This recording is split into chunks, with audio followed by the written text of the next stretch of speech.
Okay, I'm here for another episode of my interview series on my side channel here, Thorinquiry, and my guest for this one is Ed Latimore, who is a man of many talents. Because here's the thing: if you go to his Twitter page, the first thing you'll see is a picture of him boxing. So you know immediately he's an athlete, he's a boxer.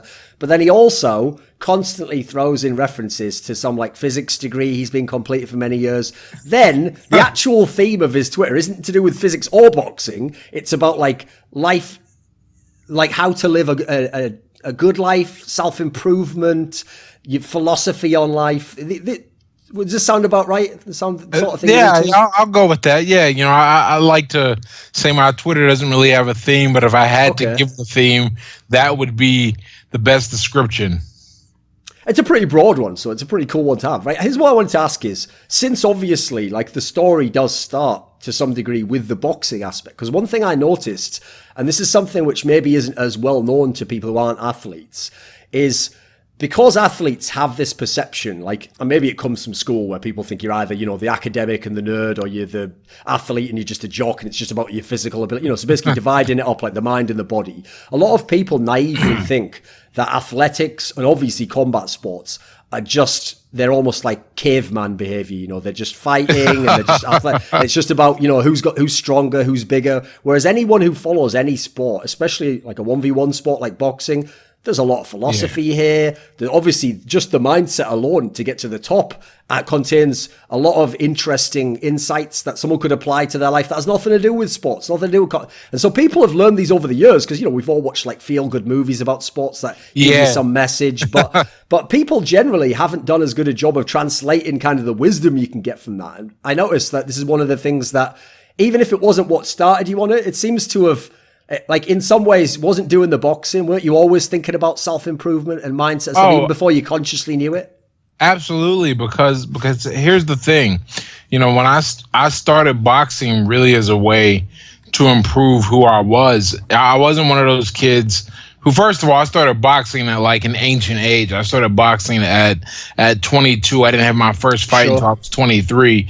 That's a dinosaur, man. That doesn't happen, right? Yeah. So, but there you go, man. I'm just proving people that you can do anything that you put your mind to. Because I've had a pretty good career. I wouldn't say, definitely better than average. Not like a stellar career, but better than average. How would you describe that though? Because that's the one thing I always wonder about. Like, for people who don't know in boxing, it's a very weird sport, actually, because it's so top-heavy. Like, yes, if you are Floyd Mayweather, these names who are on the top of the card, you make millions and hundreds of millions of dollars. But then I've noticed even some of the undercard people don't make crazy money, No. They're just part of that. And so I always wondered, if you're someone like you who's more at like the regional level, and then you're in your weight cut, like, how does the hierarchy work out, and whereabouts were you, and where was your best peak, etc.? Okay, so generally, if you are... Well, I'm a slightly odd case, so I'll give the general and then the specific. Sure. Generally speaking, until you get the networks involved, you're not going to see anything remotely close to a payday, or a real payday. Like, oh man, I can like pay all my bills on this, for example, for 1 month, because it's like anything else. There has to be some reason to exchange revenue, and then how much revenue can you exchange? Sure. Well, the fight is the reason to exchange the revenue. They pay for tickets, but then the promoter's got to, he's got to pay for the venue. He's got to pay the other fighters. He's got to cover the cost of your opponent. How many seats can we hold? Sure. And how many tickets can you as the fighter sell? Remember, boxing is not. I know in the UK it's a lot more popular than it is here, but in the US, I mean, boxing at the local level is a bit. It's not quite I'm going to go see my kids play level of popular where only your family members go, but you're not making a living on local shows. Everyone's goal is to get on television. Now, even once you get on TV, it's not like all of a sudden, you're made. I've been on TV once, and I've talked to some guys who have been on TV, and I know what their purses are like. We're looking at maybe a 5-figure purse, and if it's five, and that's like not counting championship rounds, and you're at the you're the main event. Those guys make a little more, but I still wouldn't. It's nothing to write home about. I mean, to put it in perspective, I know that a headliner on HBO Boxing if it's not for a belt and it's not any kind of pay-per-view. I know. I think the purse split is out of 250,000 that they divide between two guys, depending on how they decide to slice that up, and that sounds like a lot of money until you remember how much time it takes and how few slots there are. And the fact that, like, when you lose, I mean, it's not like, okay, it's not like any other sport where you just come back and you're at the same level next week. No, I mean, you're going to take a tremendous pay cut. And the guy who won that fight may not get anything close to a pay raise. I mean, a lot of guys, they lose in terms of going backwards. So that's like how it works. There really is most of, if not all of the money, if you break it down from a percentage wise, at the very top. You see guys like Mayweather and Canelo and Gennady Golovkin. And I was just watching an interview with Amir Khan. You got Anthony Joshua. These guys are making effectively all of the money in boxing. To put it in perspective, I know there's been this beef, right, between Deontay Wilder and Joshua, and then Wilder's like, oh, I want to fight you for the belt, and Anthony Joshua's like, you come over to the UK and fight for it. I have 3 of the belts. I'm not going over there. And why can he make that kind of demand? Aside from having the 3 belts, Anthony Joshua is knocking down 20 million a fight minimum. I'm pretty sure it's more than that, and he can do that because he sells out places like Wembley and Cardiff, right? And Deontay Wilder can barely sell out. If not, I don't think he can sell out Barclays. So, and that's in Brooklyn, I believe, here in the United States, right? And that's not a huge stadium. It's just you gotta have. It's like anything else. You gotta have people who spend money, and when the money is spent, it's for the superstars. So the superstars take the big paychecks. Everyone else is really. My coach made a great analogy for it. He said boxing is like a rat, or rather, some cheese in a cage. And all these rats in a cage are trying to get this one piece of cheese. And those are like the guys you see on TV. Everyone else is outside the cage, and they're still trying to get that same piece of cheese. The difference is right. They don't even know they're outside of a cage. They just think they're going to keep at it because they have the system structured very well. And you don't just accidentally get there. Very, very rarely, because they're smart and they do their research and they don't want the guys that they've invested money in to lose. So that's where you get these guys, they get the opponents picked, whatever, and the opponent should lose. It doesn't always happen that way, but the opponent is supposed to lose, and they make sure that happens. They don't want to, upset some guy who's 17-0 with a guy who's like 18-3, which doesn't sound bad. That if you're familiar with MMA, they've made it acceptable to lose. Exactly. Yes. In boxing, they've done it. They really ruined the sport in that regard by selling about streaks, right? Yeah, and once you lose 1 or 2 fights, it's not even worth it, in my opinion. And that's really what it came down to for me. I got injured when I was trying to come back. But when I lost, people were like, oh, man, you're going to quit now. And that wasn't my intention at that time. I understood what I was up against, because once you lose one fight, you really are knocked back down. Yes. I went from my fight on TV, which was a low 5-figure fight, to the next fight fighting for $500. That's insane, Yeah. But that's the game we enter, man. Boxing is Doyle Brunson had a saying about poker. He said poker is an easy way or a hard way to make an easy living. Yes. And boxing is like a hard way to make a hard living. If you can fight, but you can do something else, you probably should do something else after a certain point, because this is a rough game. Ultimately what got me out of it, and I have a lot of options, is, as my coach said to me after I got hurt, he said, you can do you do so many other things. Why are you still here? Like, I'm your friend, and it's in my best interest for you to continue because I get paid, but why are you still here?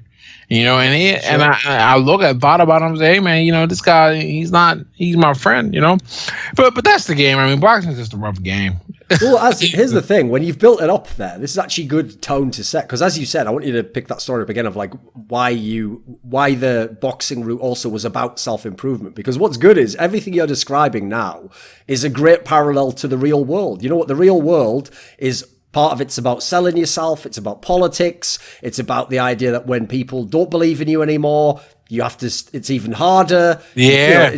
What's good is basically everything we're describing is like adversity. It's harder than it seems. This all plays into basically your philosophy now, right? So what did you mean when you said that? Like boxing was about improving yourself as a person? Oh, man, because I was a piece of trash, man. I was just, and I was for a lot of my amateur career, at least in the light that I shone on myself. And they say you're your toughest critic, and I think that's fine. I mean, I think if you got a general consensus from the people around me, they would say I wasn't that bad. But I know, man, I didn't feel comfortably where I was financially. I felt like I was spending most of my time, really living for the moment, just kind of drinking the days away. I drank quite a bit, and I wasn't advancing. I remember my whole goal, my whole setup was, just to make sure I would have enough money to pay the rent and be able to go out and things of that nature. But what boxing did for me, boxing gave me a goal, and it gave me a goal that was holistic. Like, I needed to be in shape. I needed to have emotional discipline. Fortunately, I was never like a fly off the handle kind of guy, but you can never be too weak here, and a lot of my issues with alcohol did come from that lack of emotional control, that lack of emotional discipline. So boxing really, but to advance, I had to continually make sacrifices. I had to shed things, little things here and there, but ultimately they were good for me. And while I'm shedding these things, I'm also learning to deal with people and to make networks and to build connections. You really have to be a likable person at the local level. Otherwise, people won't buy tickets to come see you fight. Or they'll buy the ticket from somebody else so they get the credit for your fight. You really learn. I mean, it's politics too. And boxing made me a better, what's the word I want? Statesman. Maybe boxing made me better with people. It taught me what it takes to push through, being in pain or being uncomfortable and just really doing what is necessary. Boxing taught me the real meaning of sacrifice too, and the ability to kind of go, okay, I know that right now this is horrible and it probably isn't going to give me any type of immediate payoff, but 2 years, 3 years down the road, you're going to reap the benefit and you're going to be happy that you did it. And looking back on my career, I can really feel that. I mean, like, if there's any big lesson I took about, like, the biggest is that it probably is terrible now, but if you stick with it, yes, and you go about it the right way with the right processes, not shortcutting things, really learning and honing your craft, that it's going to pay you back in ways that you weren't even anticipating, on top of what you were expecting. So that's like the big thing that boxing did for me is it was my rite of passage into what I consider adulthood. There aren't many things left for, especially for men. Yeah. That makes them go, okay, I am a boy, I am a man. What is that thing that I go through? And it's a shame I didn't discover this until I was in my mid-20s. But it it's so many experiences between getting hurt or losing or figuring out what I have to do to make sure I can improve and making the sacrifices for that. Seeing that I don't want to spend all of my time hanging out with my friends and I have to be in the gym, or I have to be disciplined in my diet, which translates into other things in my life. It was easy. I mean, in fact, I'll say this, right? If it wasn't for the success I had in boxing, and that really came from my attitude, because I maintained that I'm not a naturally gifted athlete whatsoever. It really just came down to working and working and working. I don't think I would have had the confidence or the frame of mind to say, you know what, you were really bad at math at one point, but we're gonna fix this, and we're gonna try this degree in physics. So just the direct benefits and many peripheral and auxiliary benefits from boxing as well. Because, yeah, as you say there, that's the other thing.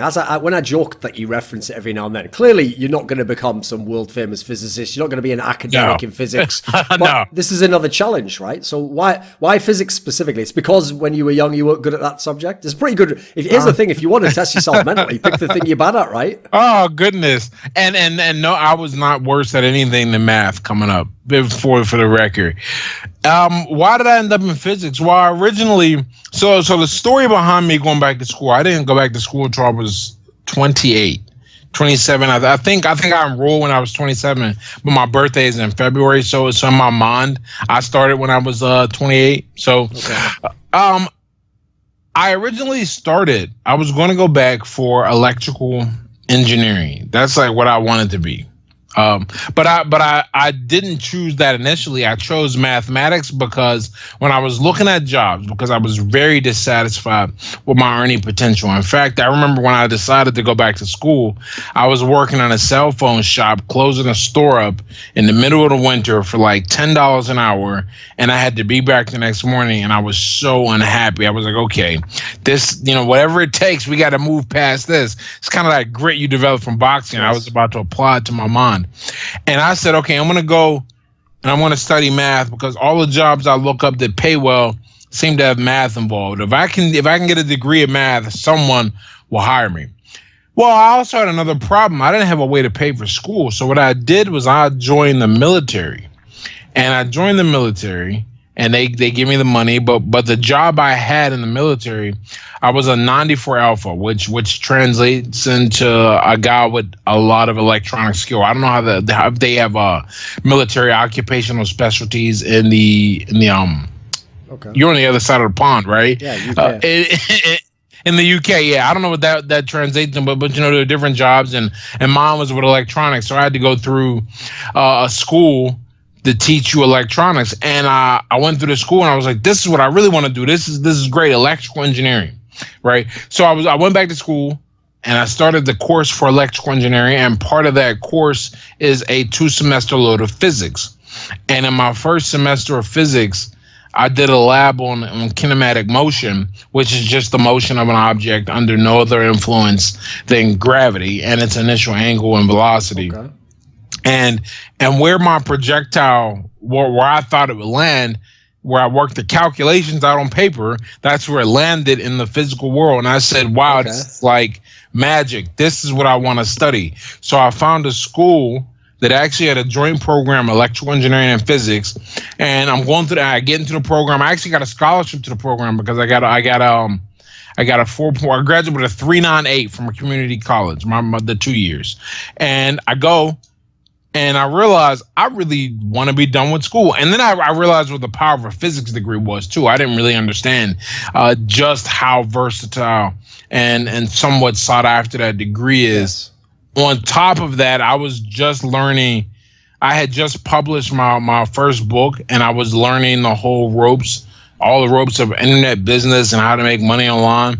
And I said, you know what? This is really what I really want to do. So I dropped the electrical engineering portion of my degree and I just finished out physics because electrical engineering would have added at least another year and a half in the program I was in. So I just wanted to be out. And then I started tutoring with kids, and I love that too. I just found so many other things that I enjoy beside the electrical engineering and looking for a job that I'm just really content. But that's how that happened. I sat out and I was like, this is the end result, to not starve and to not have to close a cell phone store on the edge of the hood like at like 9 at night on a snowy December day. And it ended up working out that took me down the path of physics. But it all started with me feeling uncomfortable and wanting to change something.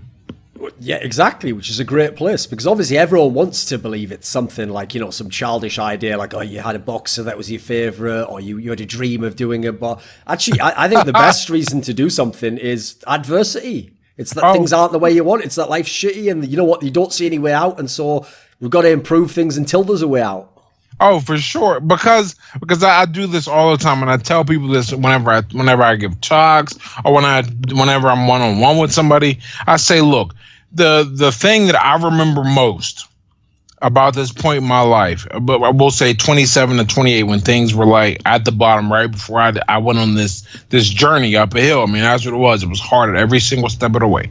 And it's not so difficult now, but there are still challenges. The difference is, I can pay my rent while facing the challenges without any struggle. But I tell people, all you have to do is ask yourself, if you continue what you're doing right now, will you like where you end up in 5 years?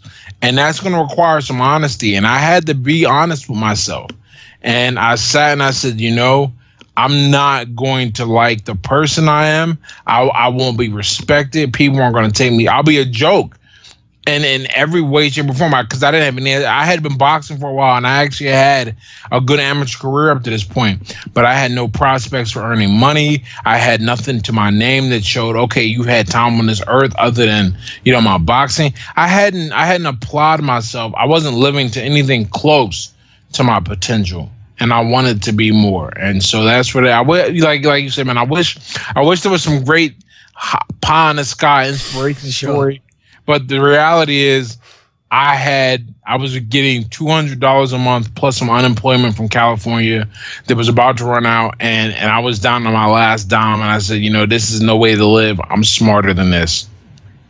Because the thing is, when you talked earlier on, when you said that it was about like going from being a boy to being a man, like this is a topic where you alluded to it there, so I can tell you've looked into this particular topic, but it's one that is missing actually in Western culture. Like basically, if you ever go to any kind of tribal culture around the world, or any kind of like one where there's some like ancient roots still exist, it could be like in Australia, wherever. Famously, when a boy gets to a certain age, it's usually actually much younger than we consider an adult. It's usually when you're like 12, 14. Yeah. They go through some sort of official ritual, and from the outside, it looks like it sucks, because you do something terrible, really hard, and then afterwards they tend to say like, right, that's your wife, you live in that hut over there, or whatever. It's like, right, go about your life. And what's mad is we think to ourselves like, fuck, who'd want to live that life, right? You don't even get a choice. But actually, what's cool about it, the part that I take from it that has logic, is you go through a really hard experience. So what that tells you is, right, life is adversity. Nothing's going to be great. You're going to have to do things if you want to get what you want. And then the wife and the hot bite, that's like, right, you've got responsibility now. Part of it is the reason you're a man now is you have to look after this person. You have to help this person. You have to be part of society, And sadly, we can kind of, thanks to the luxuries of living in the West now, we can kind of get away with that for a long time. Like I can tell you personally, and a lot of the people I knew who came up in the gaming world, there is an element of sort of arrested development with that. We are sort of just, sometimes we are wasting our time like as if we were 14, and we don't want to do our homework. But it was only when I actually myself realized that you have to take responsibility that actually I started to improve. Because before that, responsibility was like a word where like it was like putting your hand on a hot stove. It's like, oh, get away from that. Like, you don't want to go any near responsibility, because responsibility, I thought, was like, it's all the things you don't want to do. It's all the things that are like, you want to avoid. You want to just do things that are fun. But what I learned was, that's just the way an immature mind sees it. Responsibility is when you decide, because I'm going to be in charge of what I do and the outcome, of course I'm going to learn to want to do these things, because that's how I'm going to get what I want. That's how I'm going to get where I want to go in life. Absolutely. And even if you don't want to, I always say, the difficulty of a task is irrelevant if it's vital to your success. You don't get to decide how you, or rather, you can feel a certain way about it all you want to, right? All that matters is, does it need to be done? And that really, I've always had somewhat of a stoic approach to life in this regard, but the past 5 years have really hammered home the value of it. And I look at some people who I know who have not embraced and went through like a hardship, and it's so funny to hear this. It's always, I don't want to do X, Y, and Z because that would be too hard. And I'm like, I look at how they're living and I'm go, how you're living is hard, man. Like, I don't want to, you should not have to worry about, something really basic, because I always come at it like, no matter how much success I have or how far along I get, I never forget that I started way before any of this. I grew up in public housing. I was a very poor, impoverished kid. Certainly Western poor, but like about as Western poor as you can be, short of being homeless. Okay. And I never ever forget that the hard things are things that a lot of people maybe in the middle class consider easy, like making sure your rent's paid and just making sure you have food whenever you want to eat. Like, to me right now, that's still a luxury that I can get hungry and go get something to eat. Yes. And it's so weird. Like, I understand that's not supposed to be a marker of success, right? But to me, it means, what do I know? I don't know anything but what I grew up with for 18 years. And granted, I can see other people, and now I've been out of that life for so long that shouldn't be a norm. But because it was so difficult afterwards, coming together, coming up and getting things in order, I still, salute people who get to the point where they can just handle their bills, and that sounds simple, but a lot of us are in the extended adolescent, the arrested development that you spoke of. And one of the side effects is that you never learn how to handle the basic stuff about your life. Yes. Like, I remember in May, I had to use all three of my insurances: my health, my auto, and my health, auto, and the other one, dental, right? I had to use all three of those. And I remember just reflecting as I'm sitting there in the hospital office going, wow, this was not a stressful experience, right? It sucked. I mean, I had a fractured orbital, and my car was totaled. These are not related. I got into an accident, but I didn't get wiped out. And I had to have a part of my jaw repaired because of something on my tooth. And all these things are going on, and I'm just like, man, this is not stressful. Okay, I'm gonna go to the hospital. I'm gonna leave the hospital. I'm gonna get my medicine, and my insurance covered all of that because I paid my insurance. Right? Nothing crazy. Just handling the basics of being an adult. And it's so interesting. Like, when you look back when you're in your mid-20s, right? When you're supposed to be an adult according to society. Yes. Man, these are stressful events for a lot of us, man. Like, oh man, my teeth are hurting. What am I going to do? Maybe I'll just ignore this. Or I'm going to ignore the check engine light because that's going to cost money to take my car in. But I need my car. It's not like it's a luxury. I need it. So this is the place I look at everything when it comes to my improvement, and everyone else is like, I don't look down on anyone who gets to the point where they can handle the basics. You don't have to be affluent or wildly successful, but you should be able to put food on your table without, stress. Sure. Well, one thing I thought was interesting in terms of like a theme that you were talking about there was in terms of becoming more responsible, etc. One of the reasons I was always a very irresponsible person, like I was the person when I was a kid, I never did my homework ever. Like I never, I was the person where if my mom said like clean your room, I just kicked everything under the bed and then tried to like hide that it was hidden under there, and obviously you just come in and just take it all straight out and immediately I'd get caught. But I still did it every time because I was trying to take the shortcut every time I could, basically. Because in my mind, like I said, work is bad, responsibility is bad. The good things is fun. It's not having any responsibility. It's not having anyone demanding anything of you. But two things I learned in my life, took me a long time, sadly, but maybe it had to take a long time. One is that stuff actually isn't fun if that's all you try and do. Like, fun's great if it's like a break from something, or you've planned to have that day off and go and do exactly what you want. If you're just wasting your time and just ignoring everything, procrastinating, that's not fun at all, actually. Anyone who's ever wasted 3 hours on the internet when they said they'd go to bed knows that feeling before you go to bed of like, why did I waste it? Now I'm going to be tired and I didn't even watch, I could have watched like the best movie ever. No, I just wasted my time on whatever, Facebook, Instagram, whatever it is. Everyone knows that feeling. And then the second part is that, like I said before about the way I thought like responsibility was a bad thing, I also naively in life thought, because again, I wanted the easy way, I wanted the shortcut. I thought life is about just be smart about figuring out what are you good at and just do that only. Try and stay away from everything you're bad and just do what you're good at. So for example, I had a few things I was good at and I used to just stick to those.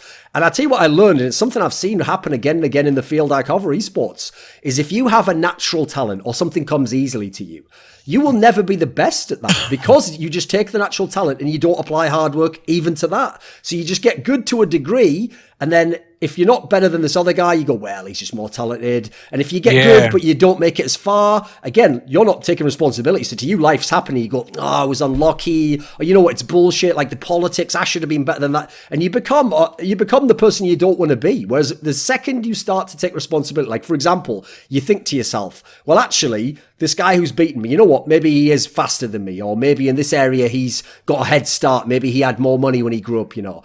It's not about whether or not, like, I can get those things. I can't go back in time and have his life. But did he do anything else? Like, did he along the way, with those advantages, did he apply himself better? Did he have a better teacher? As soon as you start to have this mentality, you start to stop being that person. You start going towards the person you want to be, right? On top of that, you know, I like to say that once you accomplish something, it really is like you've always accomplished it. As weird as that sounds, like I only got my physics degree in May at 33. It's like I've always had it though, you know. And once I got it, and I was like, oh man, you know, people have been following a journey whatsoever, right? But no one knows unless I tell them that I just got it, and now I can build as if I've always had it. But if you get caught up in little distractions, small reasons why you're not where this person is or where that person is, or you're not as far as you think you should be, if you focus on the disadvantages, you won't look at the advantages. You won't look at what you bring to the table and what can possibly get you ahead, or at the very least catch you up. You know, everyone has a way that they can be great and they can make a certain statement or an impact somewhere. But if you're focused on the problem, if you're focused on where you're inadequate, you're never going to see it. Oh, and also, I mean, as you've shown with as you said, becoming an athlete at a later age and obviously doing the physics degree when you weren't actually good at maths, another thing that is so taken for granted is when people say that guy has natural talent, except for some rare exceptions of, you know, somebody who's so naturally talented, it's like they just are better than everyone. You can catch up to people who are naturals and you can overtake them if you put in the work. Absolutely. Yeah. You know, it's we fall in love with this idea of talent because it's really magical, because it feels like it, right? Not only does it explain why someone's ahead, I think the more comforting thing about talent is that it explains why you are behind. Yes. Like, instead of just going, oh man, I didn't put the work in and you know, my 10,000 hours, we want to just use that. It's a lot easier to say, oh, I'm just not talented, and so I'm not going to touch this because I clearly am bad at it. When in reality, you know, maybe you just need to put a little more work in. And this isn't, and people will hear this argument and they're going to go, well, maybe I don't like this, maybe I don't like that. That's not the point. Two, we're applying this idea to things beyond your interest and hobbies. Yes. I mean, think about it. I think everyone wants to be in a relationship, or at the very least to be attractive to whatever, you know, group you're attracted to. And if you start out not being so attractive, right, it would be ridiculous. But there are people who do this. It would be ridiculous for you to go, you know what, I'm just not an attractive person. I think a lot of people do that, right. Rather than sitting down and going, okay, I'm a little chubby, my breath smells, and I read at a 5th grade level. Let me fix these things. Let me read some books. Let me shower. Let me get in the gym. Okay, you know, I got some dates, but I got nothing to talk about, so they think I'm boring. Well, but let me go learn something new and cool, and maybe read current events so I know what's going on. You don't look at things, you know, it's like the fixed versus growth mindset. When you have that fixed mindset, very often it works against you, and that's what talent is. Talent really reinforces any fixed growth mindsets that you have, even when they work against you. Like, and that's weird to me. I don't have an explanation for it. People, you would think people would favor a thought process that says, you know what, if you just do a little work, you can be that person too. Instead, they favor, you know, maybe that's the laziness of the human. They favor the fixed mindset that says, well, you didn't come in with it, so you don't have it. And that's that. and you would think, that they would want more, but very often people settle for being fixed. Sure. Well, one thing, I to give you another example, when I first started to get kind of if I had to summarize how to become good at anything, because again, people are going to think, right, do you pick the thing you're the best at, and how it's like whatever you do, the best thing you can do is have the grinder's mentality, which is like, here's the thing, the other guy might have more talent, he might have better resources, he might even end up being better, but if you outwork him, what's great is I personally think in most cases you'll get ahead of him because he's not putting in the same hours, he's not, especially if, obviously we're not talking about just raw work, you have to be, it's work that to improve, try to be smart, but the key thing is either you'll be better than him or you'll be the best you can be, which will be cool. Or at the very worst case scenario, you'll be able to have no excuses. You'll be able to go, you know what, I did everything I could. Right. So he's still better than me. And madly enough, sometimes in that scenario, because that occasionally happens, you don't always get where you want to go. Sometimes you don't get as good as the guy, or you don't get as good as you wanted to be. But in doing so, because you realize how much work it is, sometimes you actually realize, hey, that guy was actually doing more work than I realized. I thought he was just naturally good, Yeah, no matter what, doing the work is going to change you in ways not related to the thing you're working on.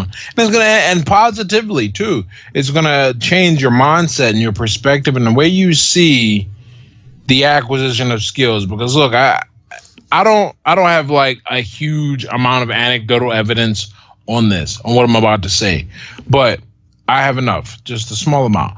I believe that anyone that works hard to acquire a skill, whether that be music or language, or chess, or sports, whatever, they don't look at people with skills the way people who haven't put the work in do. Yes. They look at people and they go, wow, you must have worked very hard to get that. They could not, it could be a quarterback who doesn't know a thing about chess, but he understands then you don't just wake up and you're the best in the world. I'll give you a great example. Here is someone where if you go and ask a random person off the street, they'll say this person got lucky, they had the right family connections. Kim Kardashian. Right? She is someone where if you ask someone who hasn't followed her career, they'll say, right, here's how she got famous. She was the daughter of someone who was a high-powered lawyer who was famous.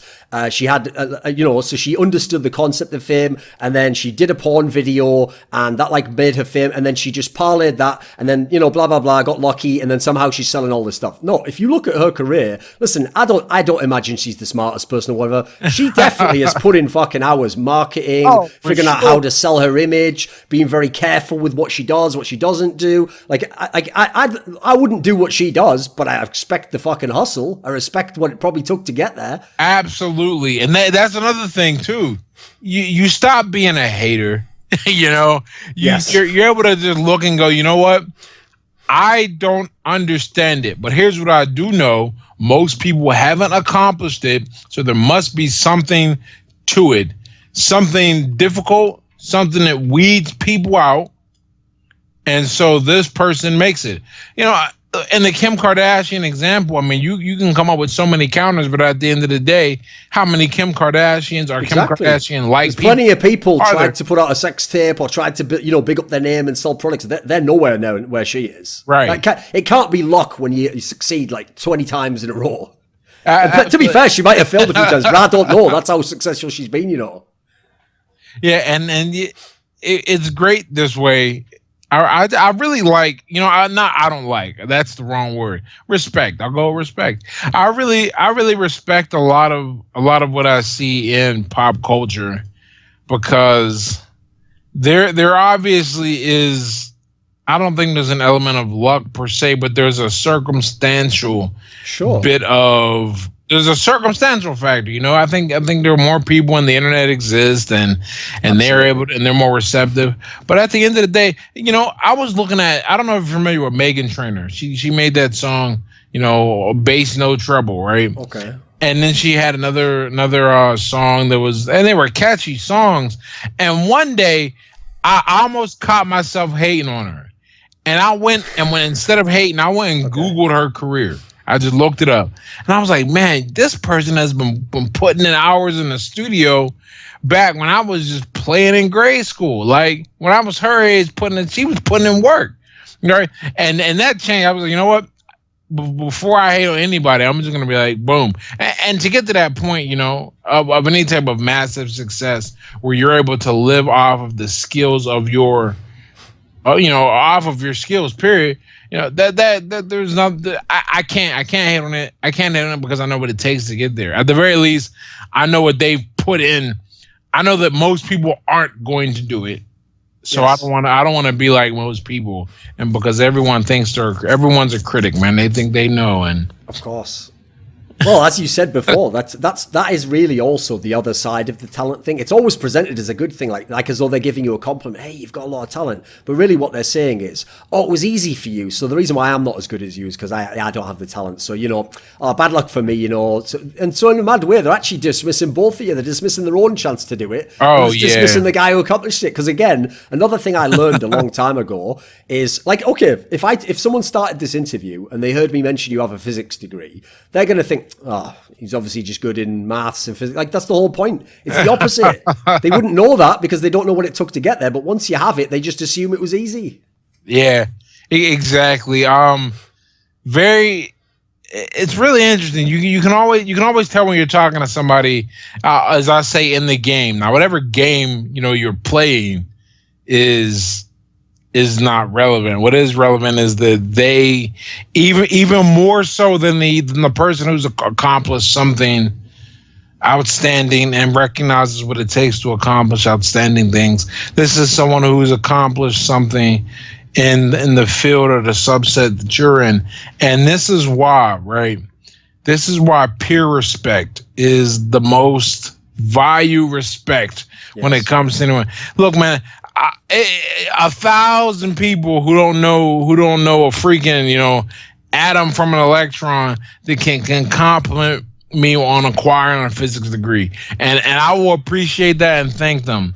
But I have got people with PhDs who follow me in physics, and they recognize that I know what I'm talking about. So I'm always worried. I'm like, man, am I going to say something? Sure.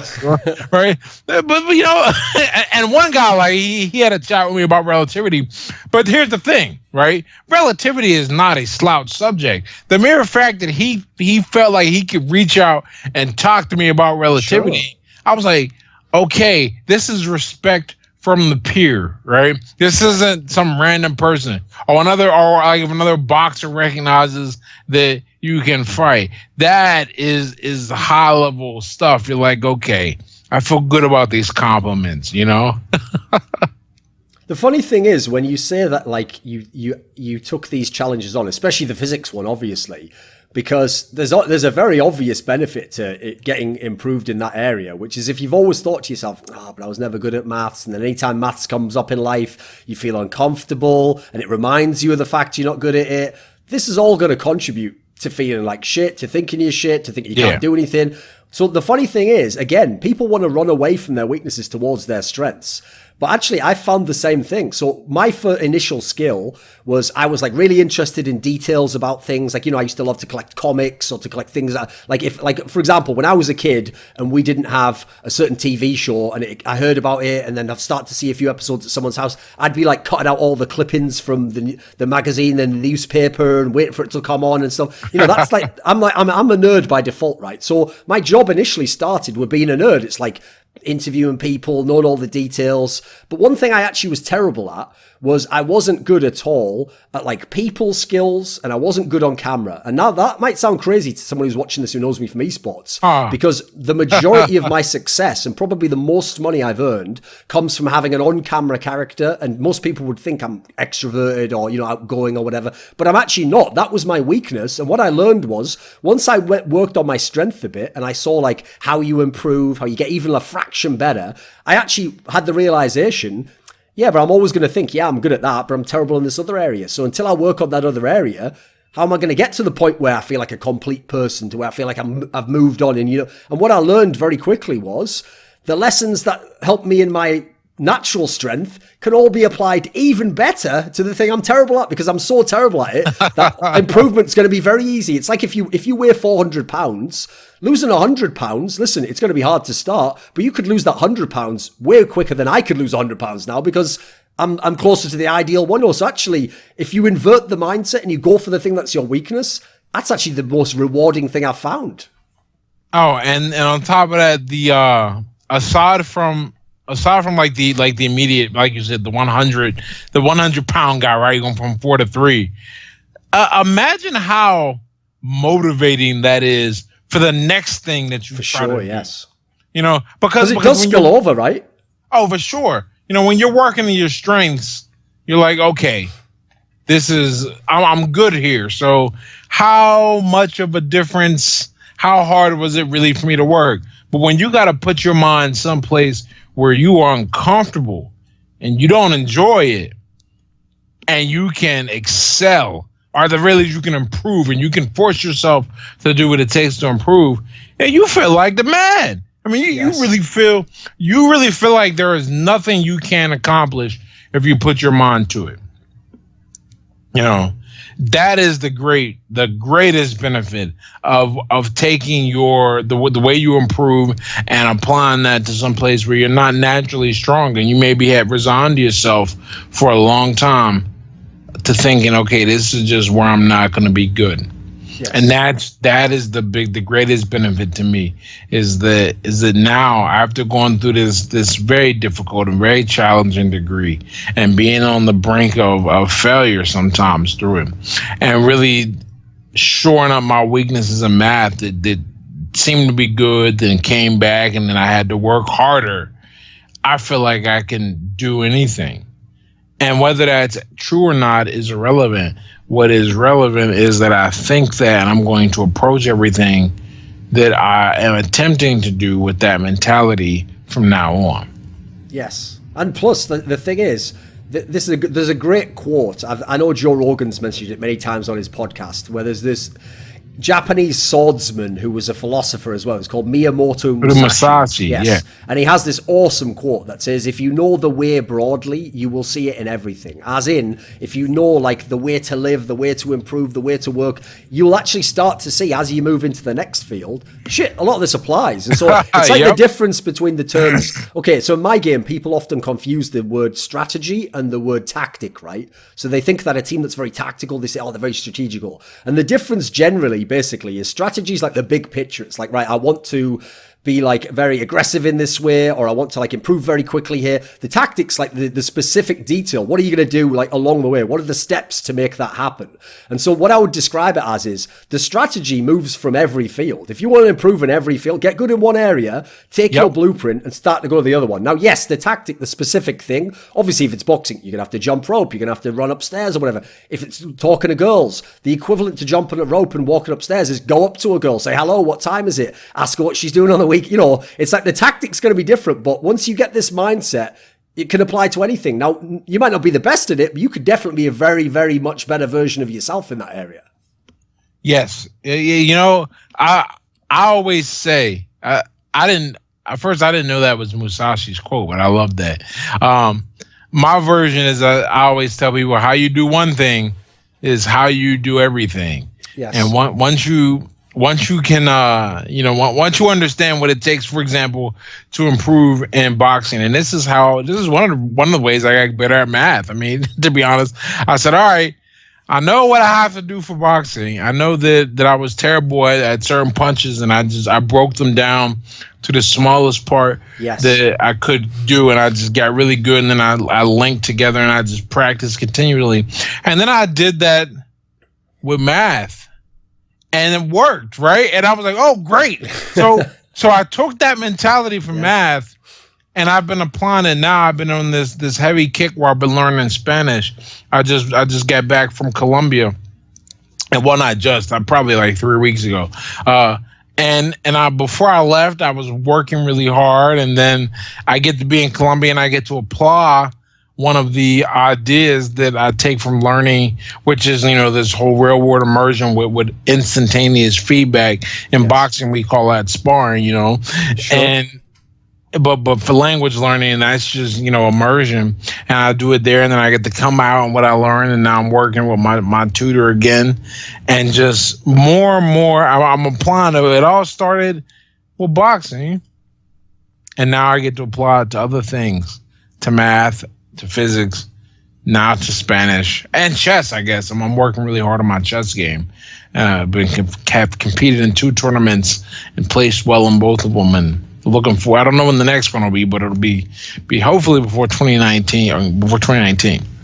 And that's what you just said there. That's another jewel. That's another little. It sounds so simple, but people don't apply it. So, for example, I have the same thing happen in my job currently. So, in my field, I would be considered one of the best because I mean, first of all, I won't even take credit for like talent. I've been in it longer than everyone else, and I've been working really hard. So that alone, guess what? I should be at the top if I've been doing my job right. So one of the things is because I'm very good, a lot of the people who are younger than me who. Like, I'm just friends with them, but, you know, some of them, like, view me as a mentor or whatever. I just try to be friends and pass things along because they're cool guys, you know. Whenever they come to me, first of all, because they think I'm better than them, they assume I know everything. So when they come to me, they'll how do you do this? It's like, first of all, mate, I'll have to think about that myself. Also, maybe I'm not the best at that even, you know. I might have gotten good at it, but maybe I've got a long way to go. And so when I explain a concept to them, one thing that they always get stuck on, again, they're young guys, so, you know, they haven't been through a lot of the, like, life experiences. They haven't tried these things and failed yet, is they'll often say, like, how do I do? And then they'll ask me something really difficult. So, for example, how do you write a profile that, on the one hand, encapsulates a player's whole career, everything great about it, but it's not too long and it's not too boring, but at the same time, it encapsulates all of it. Like, that's obviously a really hard question. And what I tell them is, well, here's the thing. When I start doing that, I don't actually know where I'm headed. I don't know what's going to be in it. I don't actually even know what, like, if there's 10 steps to it, I don't know what step 5 is. But what I do know is that sitting there and going, well, I don't know what step 5 is, I don't know what step 10 is, no, I can't do it. That's where I'll never do it. What I've got to do is I can figure out a step 1. I know roughly what I should start with. If I start and I keep doing it the right way, even if I make mistakes, like even if I have to go back a step and then go, eventually I'm going to get there. And the idea is, because I've done the first things right, as you're saying with the example of physics, it leads to where you need to go in the end. You know, there's almost like, you can almost have faith in the process, and as it were, you know, if you phrase it that way. Well, not only that, but you've learned the process. And the process, that is just a beautiful way to present that. Learn it broadly, and you see it in everything. Because you've spent so much time on a process in one way. And at the end of the day, all of this stuff, the way to improve follows the same kind of general, like, formula, right? You practice. And where you're weak, you practice some more, and maybe you come up with some drills, and you just keep, and then you integrate the smaller parts, you break down and practice, and you get this idea. I mean, that is effectively the same everywhere. Yes. What happens, what distinguishes, you know, the great learners, and I really believe learning is a skill. What distinguishes the great learners from the average learners, are the ones with a negative learning curve, are the ones who are able to look at a situation and go, okay, I know this is going to accomplish more for less energy. This is going to get me closer without, you know, some regression, because every time you break down a skill and you have to learn a specific part. Yeah, you're not only going to get worse at that, you're going to maybe forget the other thing that you're trying to do. Or you're going to have to make some type of modification to the other part of the skill as you integrate both parts into a fluid movement. And the really good learners, they're able to see how the big picture fits together. They have a naturally more strategic mindset, but perhaps they understand that learning at its core is tactical. I don't think there's any way to learn strategically for like. Yes, you got to go step by step, right? Yeah, and only after you have a step by step, you know, kind of vision, can you go, oh, well, I think I see a big picture here. Exactly. Maybe. Yes. Then it seems easy. Oh, that's all I had to do. It's like, oh, how. That's what I sometimes forget that, and I think, and I really do. I try to work really hard at not forgetting that, because I do a lot of tutoring of students in physics and calculus, and this, I believe, is what the curse of knowledge really is. It's when you reach that aha moment and you forget all the things that took you to it, and you feel like you've known it forever, and you didn't know it forever. You didn't even have close to know it forever. You were bad right before you were good, and then you forgot how you were bad. The ego definitely gets involved in it, like, because you want to congratulate yourself. Oh yeah, I do know that. Yeah, that's easy. Yeah, now I know that. Yeah, so it's a cool thing, man. Watching how we learn and then reflecting on that and then applying it to other fields. It's one of my favorite things to do. And plus, I mean, this is like a tangent here, but another thing as well that's really cool about working on things like strengths and weaknesses, and, you know, basically keep taking this mindset, and once you get something to a good level, expand into another area, start adding that, is that when you do it, first of all, you get the confidence from working on a weakness that, hey, I can work on anything now. I can start to improve in any area. Yeah. And then also, once you start to get things in line, we actually have a saying like this in English. So obviously in England, we don't have dollars and cents. What we have is pounds are the equivalent of the dollars. And then we have pence that are the equivalent of your cents, okay? Yeah. So the saying in English is, if you take care of the pennies, which is the like one, you know, the small ones. If you take care of the pennies, you take care of the pounds. And so the logic is, right, obviously, because the pounds are pennies in a sense. So I've found it's the same thing. Like even small things, like you would think, okay, if you wanted to learn a subject, a language, like you're saying, well, in theory, having good diet and working out doesn't really help that directly. But I tell you what, if you're feeling better about your day, if you're not tired, if you've got some energy, if you're feeling good because you've been in the gym, you're going to be fucking blow away that Spanish lesson compared to if you come in, you've got a shitty day, you've only got an hour free, you know, I need to do something else. Like, one of the things people take for granted is, there's a great, you know, like that thing you said about the Doyle Brunson quote. I heard a great quote like that was from a guy, I think his name was John Woodson. He was like a legendary basketball coach in college scene or something. I think it was in LA, maybe somewhere like that. And his quote was something like, "If you don't do it right the first time, how much more effort's it going to take to fix it?" And as soon as I figured that out, that's when I started to work hard, because I used to half-ass everything. And when you half-ass something, well, you're going to have to eventually do it right. You're going to have to eventually cross that road, and so it's going to be even harder then, because you just wasted your time. Yeah, you'll have to come back. And there's so many plays on that idea, you know, measure twice, cut once kind of deal. Yes. Because if it's not done, I really, on a related note, shortcuts always I say cheat, right? Shortcuts, you know, and your attempt to save time, you waste time. And Yes. and that's just, that is something, going back to that whole rite of passage conversation we were having earlier. That's something that I think contributes to this extended adolescence, is that we live in this era of really instantaneous gratification. I mean, Yes. you're about the same age as I am, so you remember when you had, like, there was no smartphones when we were growing up, and there was not text messaging.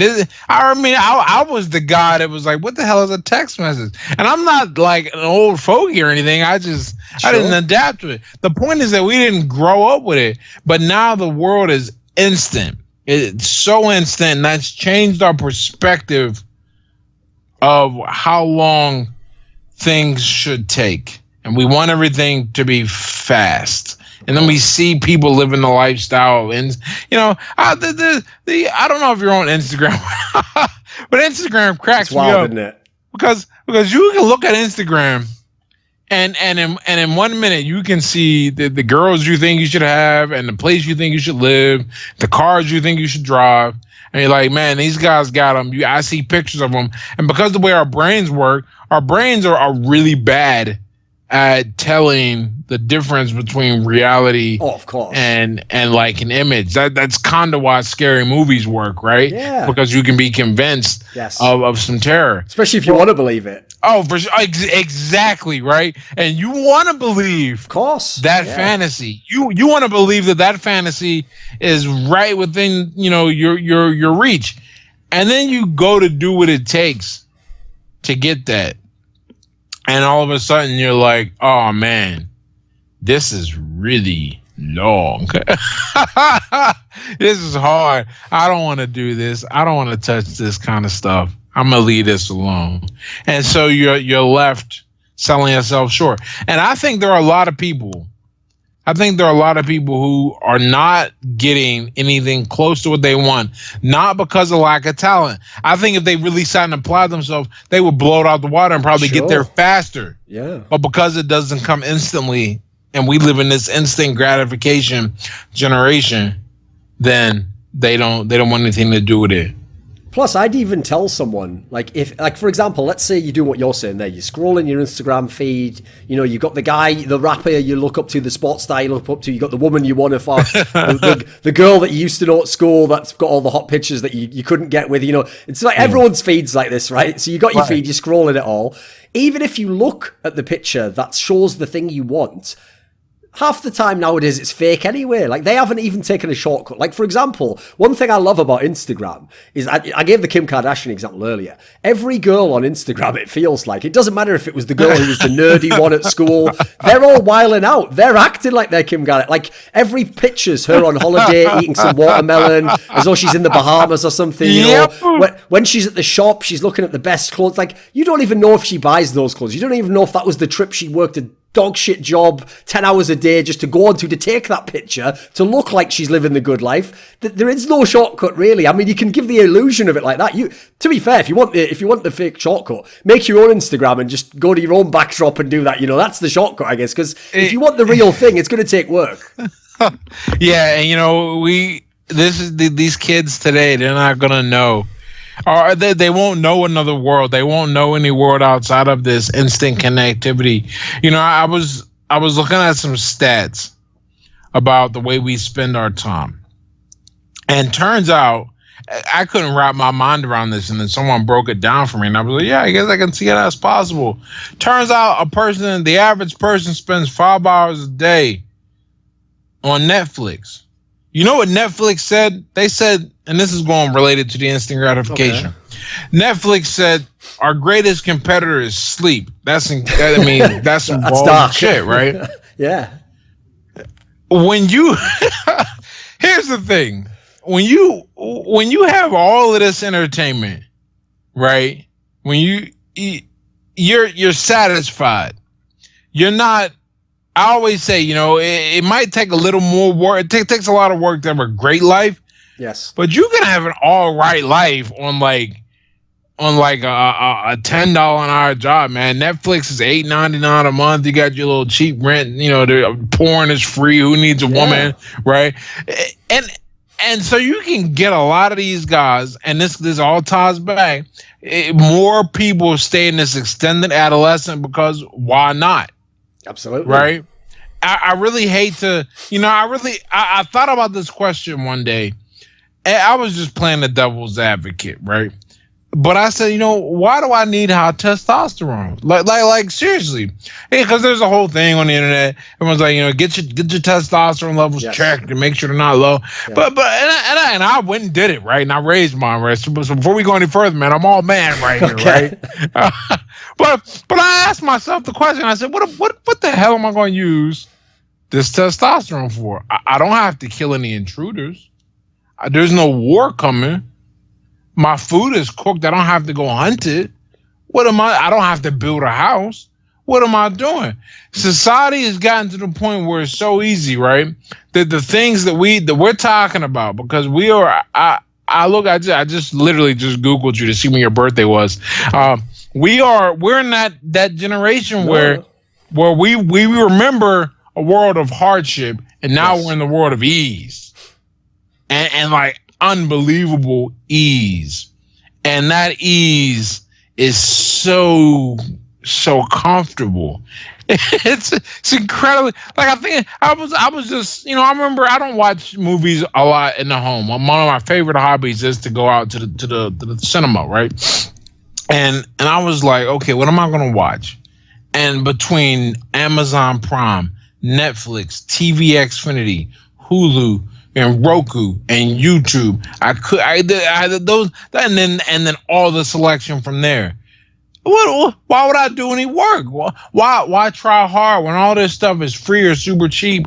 Why go for anything? And if then when I go for something, right, because I'm convinced it should happen instantaneously, I'm gonna give up and just go back to my easy life of watching all of this wonderful streaming content and scrolling through Instagram, because it's a lot easier to feel like I'm there to live it vicariously than it is to put the work in. So I'm not going to push through the challenges of, you know, that rite of passage that we say should exist. And I think that is what contributes even more to these guys staying in this extended adolescent. And I say guys because I'm a guy, you know. I don't. Sure. Yeah, that's our experience. I don't know anything about what the female version of that is, or if it even exists. And you know, I have reason to suspect maybe it doesn't. It definitely doesn't exist to the level of what it exists for men. But that's just what I know of. So that's my thought process on that.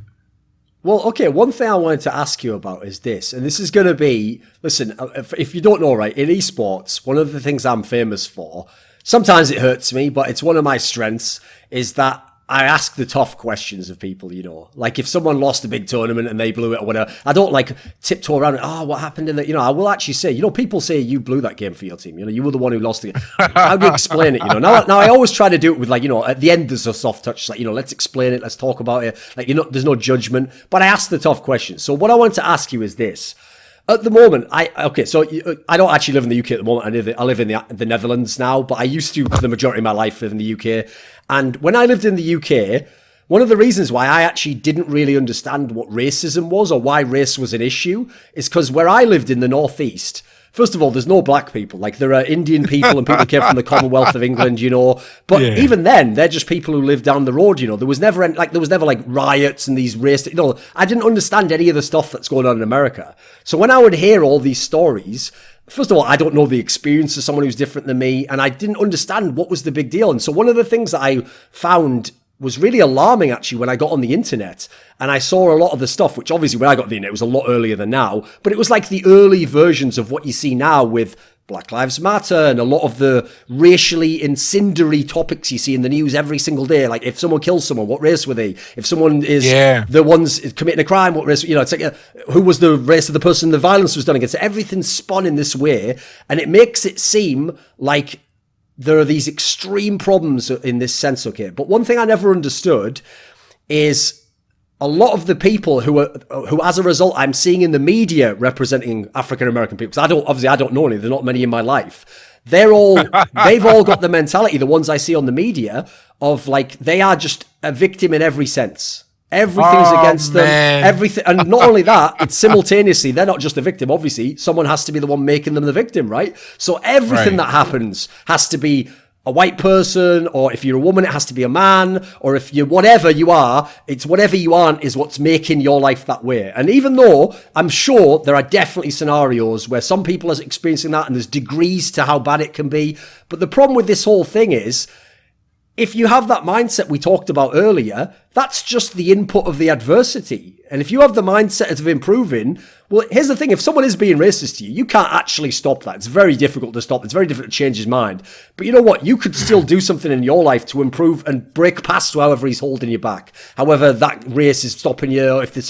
What would you say to this? Because you don't seem like someone like that. That's one of the reasons I was actually drawn to your Twitter when I saw it. You seemed like, I've never seen you actually sort of be like a victim in that sense. Yeah. Or blame other shit for it. Man, I'm about to... It's a tricky topic, I know. I have no idea what the demographic of your channel is, but this would be awesome. Who knows how they're going to respond to what I'm about to say. So here's my perspective on quite a lot of things regarding race. All right, so I'll be the first to say that. Are you still there? Yeah. Oh, yeah, just checking. I have good headphones. Great. I'll be the first to say that the history of in the United States, African Americans, and then I guess in the UK, blacks. I don't know what they're called. We just call them blacks, mate. Because obviously they can't be like British Africans or whatever, you know. We don't have that term. We just call them black or people. We just call them by their name, to be honest. So the experience of blacks, you know, from how they got into the countries, and then, you know, I'll speak from the American side, period, because I know that for sure. the slavery and then the whole civil rights movement up to the 60s, and there was a lot of inequality for a very long time.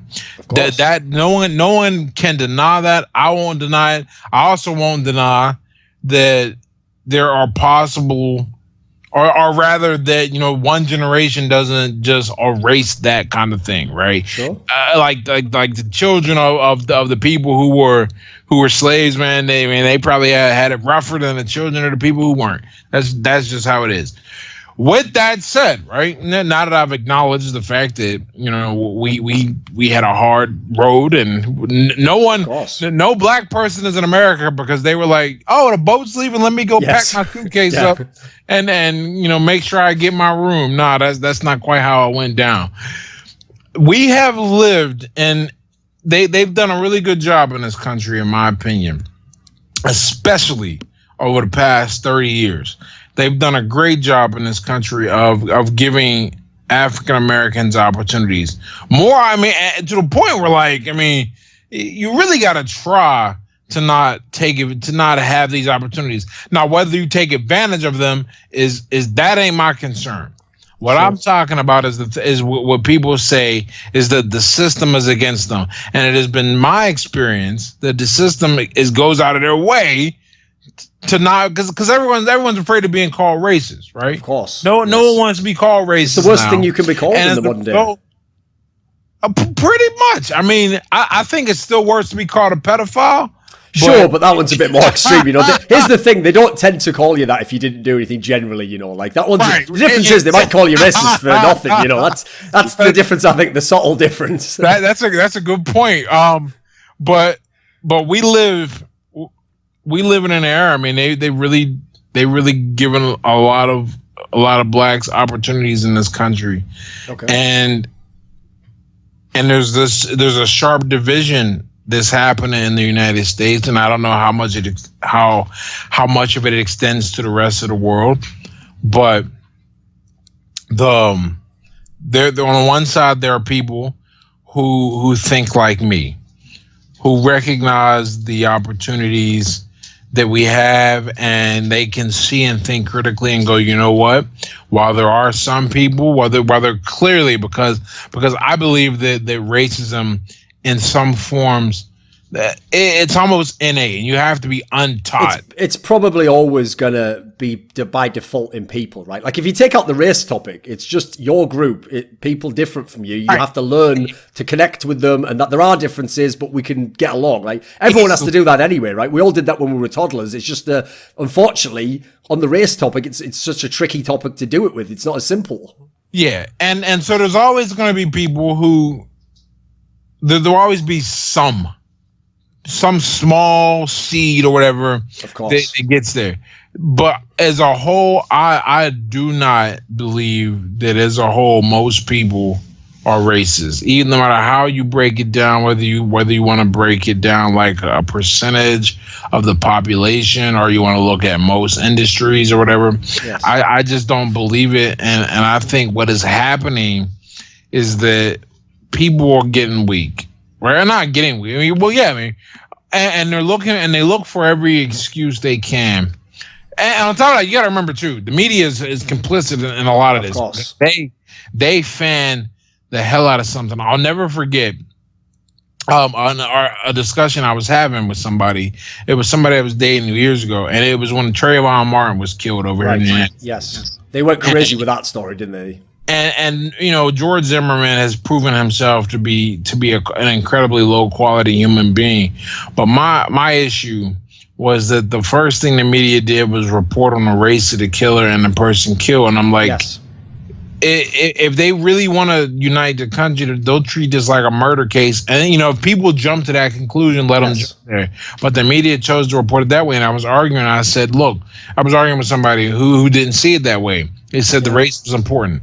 I said, how is that going to make, like, if someone died, they didn't die more or die less because they were a certain color. Yes. It's like the whole concept of a hate crime law. I'm like, murder by definition is a hate crime, right? Yes. when you add modifiers like that, you don't understand the second and third order effects that you're putting in play. It's no longer just a murder trial, which is what it should be. Now it's a racially tense element in this country. It's literally walking us backwards. It becomes like the OJ trial, like now black people want one side to win, and people who aren't rather in this particular case, because obviously that guy actually wasn't white, people who just hate black people are going to want the other side, and so no one's being objective. They all got a team, haven't they? Which is fucked up in a trial. That's what's happening today. No one can be objective. One of my favorite games to play. I don't really bring them out anymore. Occasionally, I would smoke out people who accuse me. I don't know what the term is on the other side of the pond for the equivalent of like an Uncle Tom or whatever for thinking these ideas. But I say, okay, you tell me that's racist. Can you give me an objective definition of racism, and that I can look at a thing and go, that's racist. In other words, one that doesn't depend on your feelings. Like a person can look at it, and when you force that issue, it kills people. There are people, there are a whole sex of people. I would say a fairly large minority who believe it's impossible for black people to be racist, and I'm like, that's stupid. That's not how the word works. Yes. And so what it really comes down to today in these situations right now, the racial climate, at the very least, in the United States, is people are looking for any reason to say why they were treated a certain way. You can't just be an asshole anymore, right? Yes, exactly. It's got to be because you were black. They're like, no, man. How about this? How about it was just at nighttime, and you were moving a certain way? Like it doesn't have to be about race, but they jump to that. And here's my thought process. It's always my thought process. I'll never sit there, and I have like almost zero identity politics in me, but every now and then it comes out. Okay. And maybe this is part of it. I'll never immediately go, that wasn't a racist incident, or that was one. I always just look at the facts, and when you tell me the facts of what happened, yes, straight up, if it's a truly racist incident, we got to go up. We got to go after their heads. I mean, we got to cut that shit out. But if it isn't, and you just feel like it is, you don't understand the damage you're doing to society, and people don't understand that. It's like the whole issue when they talk about this is the closest thing I think a lot of people can kind of like get angry about and see the effects of it, because intellectually I think many people agree with this regardless of their gender. It's like when someone accuses someone of rape and I was just thinking this, and if like so what have you done by doing that? Well, one, you almost ruined someone's life. Yes. So your life should be ruined automatically, but they don't do that. Two, and here's the second and third order effect they don't think of. You've made it more difficult for actual victims to come forward. Yes. And when they do come forward, you've made it more difficult for them to be believed. This is when you're falsely accused, just because you didn't put that word in. But yes, with in a scenario where you falsely do it, yes. Yeah, so that's what these people don't understand. When you move the goalpost, when you take something so heinous and so charged, and you decide to wantonly apply it, yes, you disrespect the power it has, and you're not thinking about how the second and third order reactions are going to play out, and it almost certainly won't be in your favor. It's like the boy who cried wolf. Yes. Every time he cried wolf, they were like, man, we tired of this shit. All right. And then the real wolf comes and he's like, why ain't y'all coming? Like, well, because the last time we came, there wasn't no wolves. Well, what you're saying here, I think I was actually thinking the same thing when you were talking. So we were on the same track there. The reason why that's a great example to apply to racism, because first of all, it's better to take the analogy somewhere else so that people don't themselves get charged up by their own experiences and not be objective, you know? The reason the rape example is a good one is because, again, just like with race, if someone's really racist, of course we want to have that person disciplined and show them it's not right and make sure it doesn't happen. Likewise, if someone actually has been raped, I think we all acknowledge, like, that can't be allowed to happen. We've got to punish whoever did it. We've got to protect the person who was raped. But the problem is, if we don't look at the case properly before we make that judgment, if we just think to ourselves, oh, that person someone was racist to them, or they were raped, we're going to only think from the mind of protecting that person. Whereas the problem is, the whole point here is, I always say this, it's like there's a great line that's like, you know, that line that's like men lie, women lie, statistics lie, you know, that like one that's like something like that, you know. I always think like that. Obviously, we know for a fact there are people who have accused people of racism who weren't racist. We know that there's people who've been accused of rape who didn't do the rape. So the point is, if you think about that part as well all of a sudden we've got to protect that person. Like, what happens when that guy gets his life ruined? Because the key thing there is, as you say, even if he's found innocent, even if years later the person actually says, actually, you know what, I had mental problems and I just accused them and I was wrong to do it, that doesn't stop what happened in the meantime in that guy's life. So you can't get the you've got to be real careful before you go one way or the other, because the key thing is we want to protect both people, whoever the innocents are, and there can be an innocent either way. It's like I say when it comes to, when I was studying statistics, you know, all the math, I realized something. We were studying Bayes' theorem, that false positives are annoying, but false negatives do the damage. Okay. Right? When you apply that to what we're talking about, falsely accusing someone of racism who or rather not accusing someone of racism who is, right, actually racist because you know, whatever, everyone's afraid of it or you've overused it, that's very damaging. That's the equivalent of a false negative, because now you've let a racist or in the other case a rapist go, who's going to do it again, and each time, you know, because of the one false, you know, boy who cried wolf move, you've automatically made this person look like they are not that way. Yes. Right? But it's a lot. If you got to go one way or the other, it's probably better to ignore some things and then report it when you have ironclad evidence. Even if you never get that evidence, than it is to jump the gun and have that person be like exonerated. Which is funny, because that's how law enforcement used to work. Is they didn't go after you unless they had an ironclad case. Yes. And, you know, so you couldn't wiggle away. Now, you know, they want to jump the gun on anything that even looks like a remote harassment issue, and then, you know, someone's life gets ruined regardless, right? Yes. Because we live in the age where all you got to do is put it on the net, and it's out there. Absolutely. You know, it stays. You know, if the internet wasn't a thing, you know, maybe this isn't that big. I mean, it's still a big deal. But this is life altering. I mean, I think about this because I was just talking about this today. How a parent wanted me to work with their kid, look me up, and when you look me up on the internet, you find nothing but good stuff, you know. But I think about this, right? If you, because now everyone can just Google a name and whatever comes up comes up.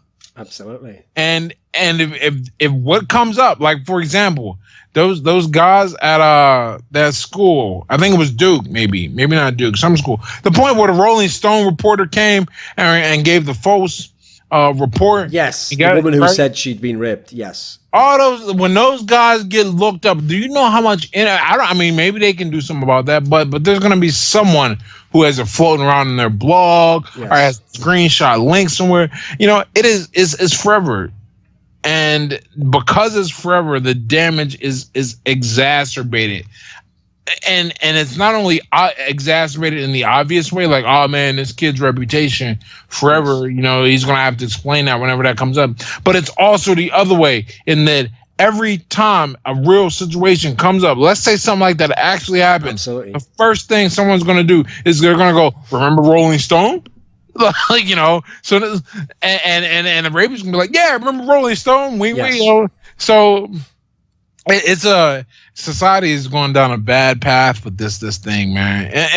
And I know we got detracted kind of onto the rape. It's all right. It's all right. But It's a on good the analogy. main point with the racism, it's going down a bad path, man, because racism should have an objective definition. You should be able Yes. to look at something and you should be able to go, is that racist or not? And it should have nothing to do with your feelings. Well, put it this way, like, we all want to give like, in life in general, you want to give another person the benefit of the doubt. But the whole point is, if we do that, then we can go after the real bad shit. Because if we can all agree upon the bad, then we can stop that. But if we're all calling everyone some degree of racist, whatever the equivalent might be, sexist, it's the same philosophy, you know. Then we're never going to address the real issues. And everyone, you now live in a world where you do. Like, if you call everyone a sexist, you now in your own mind live in a world where everyone's sexist against you. So you're in prison. Not only that, but like, it's when they started calling everyone, racist now is losing its power. Nazis soon will. Yes. These were words that meant a thing and had a call to action. People get exhausted. They can't acknowledge it. So, like I said, it's the boy who cried wolf, except it's going to be applied to the most insidious things in society. They make a big deal about President Trump, and I don't follow. I mean, I'm like not the most, but I'm pretty damn close to like apolitical, man. I don't follow anything, but what I do enjoy following are strategies and seeing how people maneuver into position. How it's the same thing. It's because of how you've seen yourself. How do you get successful at something? How do you switch tracks and then improve in this way? Or how do you overcome an obstacle? It's the same thing, right? That's something I'm into. Like, one of the things I love to do is, if I read like a biography of some great artist or musician, I'm not going to become an artist or a musician. That's not my shit. But I want to know, what was their mindset? What were they think? What were they trying to accomplish? How did they improve that area? So yeah, I agree. That's the kind of way I look at the world too. Exactly. And what I tell people, because I don't have a dog. I mean, I literally don't care. And on top of that, I'm moving out of this country anyway in the next year. Okay. But I say, look, if y'all don't want Trump to get elected again, all you have to do is this one thing: don't go protest his rallies. That's it. And they're like, I don't understand. They're like, dude, they're gonna come and shine the light on you and bring more attention to him. I mean, and you try to explain this, and they don't get it. They don't understand that how the attention game works. When you when you call somebody one thing so many times, and you can't come up with like concrete proof, like, man, he wrote the N-word like 10 times, right? When people are gonna go, it's just them again, right? Yep. That's how it's gonna happen. And then all of a sudden you are not serious. And then you move from not serious to being like, man, I don't want those people in power. Look at them. They've been calling this guy racist for all this, and they can't produce anything. It goes nuts. But people aren't interested in anything that requires restraint, discipline, the ability to plan and project for the future. Sure. They want it easy. They want it instant. This comes back to what we were saying earlier. It's another symptom of the same thing. Because I have a question along these lines then. So here's the problem, is if I just jump straight to this topic early on, people would think it has a racist intimation to it. Okay, so I've seen on your Twitter, you often retweet this tweet you have that's about how, like, if you want to see someone with hustle, go see a crack fiend trying to get his next hit. Because obviously, logically, that guy, I mean, we have the equivalent in England, right, which is in Northern England where I lived, there was unfortunately, with a lot of poor people, and funnily enough, they were just white people because it was the area I'm from, but a lot of the poor people had heroin addiction problems, and it's the same thing. Listen, it's like that joke. If you want to get a TV for $100, find a heroin addict, because he'll bust in a fucking house, get that TV, bring it to you. Even though the TV's worth, $1,000 if he just sells it and waits 2 weeks, he has to have that heroin tonight. So he's going to hustle like you have never seen. And while obviously, don't go do heroin, if you could have that mentality, you will get what you want to get. You will be going hard. So what I wanted to ask is this: when you bring that up and you intimate, like, when you've been in this environment where clearly it's like, that's about the lowest of the low, is when people have heavy substance abuse problems. It's stopping them doing anything productive with their life. They're just trying to get, as we say, their whole life's just about getting the drug. Then when they've had the drug, they're waiting, it wears off quickly. They have to get it again. They have to get the money to get it. It's this whole cycle they're in. Yeah. Now, from the outside, listen, there's a lot of factors that isn't to be blamed on that person. Yes, society's fucked up, and maybe they didn't have a good family life, maybe their dad wasn't there, or maybe they had horrible experiences at a really bad school that put them off limb, whatever it might be. You know, there's a million things could happen. But here's the thing, I don't know how to fix those problems. But one thing I can guarantee you is with that kid, whatever that African-American kid might be, just like with any kid of any race, actually, but I thought this would be an interesting topic you talk to, because you know that world, whereas it's not my experience. I feel like one thing you could do tomorrow if you knew that kid is turn him on to like we're saying, tell him about, oh, who's your favorite athlete? Oh, have you ever looked into how he got that good? You know, that guy, for example, I'll give you a great example. Like, do you follow the NBA at all? A little bit. There's a great story along these lines, right? Where, cause Steph Curry, the best three-point shooter in the NBA, cause his dad was a very good three-point shooter in the NBA like 20 years ago, people think the same thing about talent. They go, obviously it's genetic, you know, and all this. Well, there's a great story where when Steph Curry, I think it was after high school when he was going to the college level, his dad actually said to him, you know, you haven't got perfect shooting form. So if your game's going to be about shooting, you got to rework it.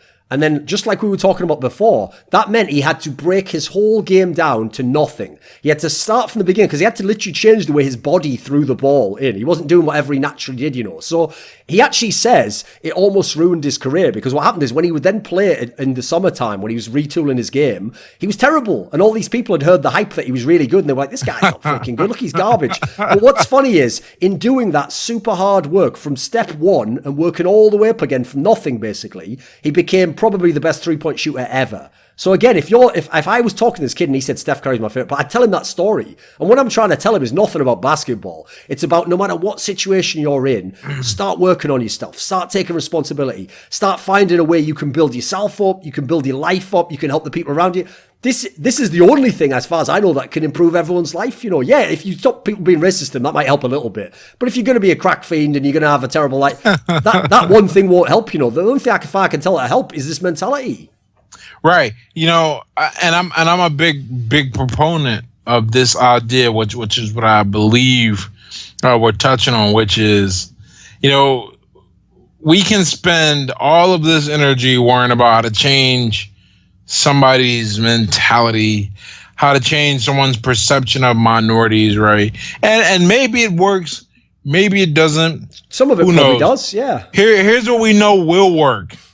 If you sit and build yourself to a person that can be respected, that can be looked at, that can change the perception. Because I always think about it like this.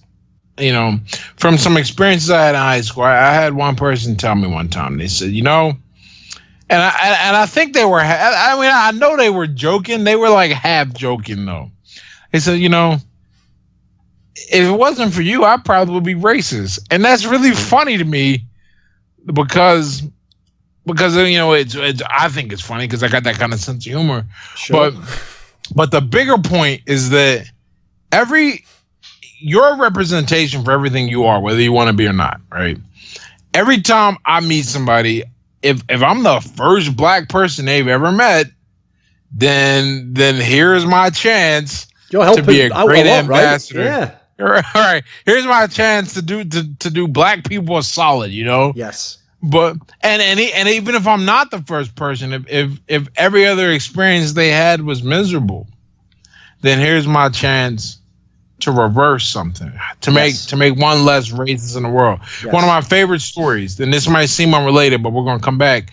It'll circle around. Sure. One of my favorite stories, I wish I could remember the guy's name, but it was a jazz musician over here in the United States, in Maryland, and he started meeting with Klan members. I know this guy. His name is Daryl Davis. If anyone wants to Google it, yes. Yeah. And he would meet with Klan members.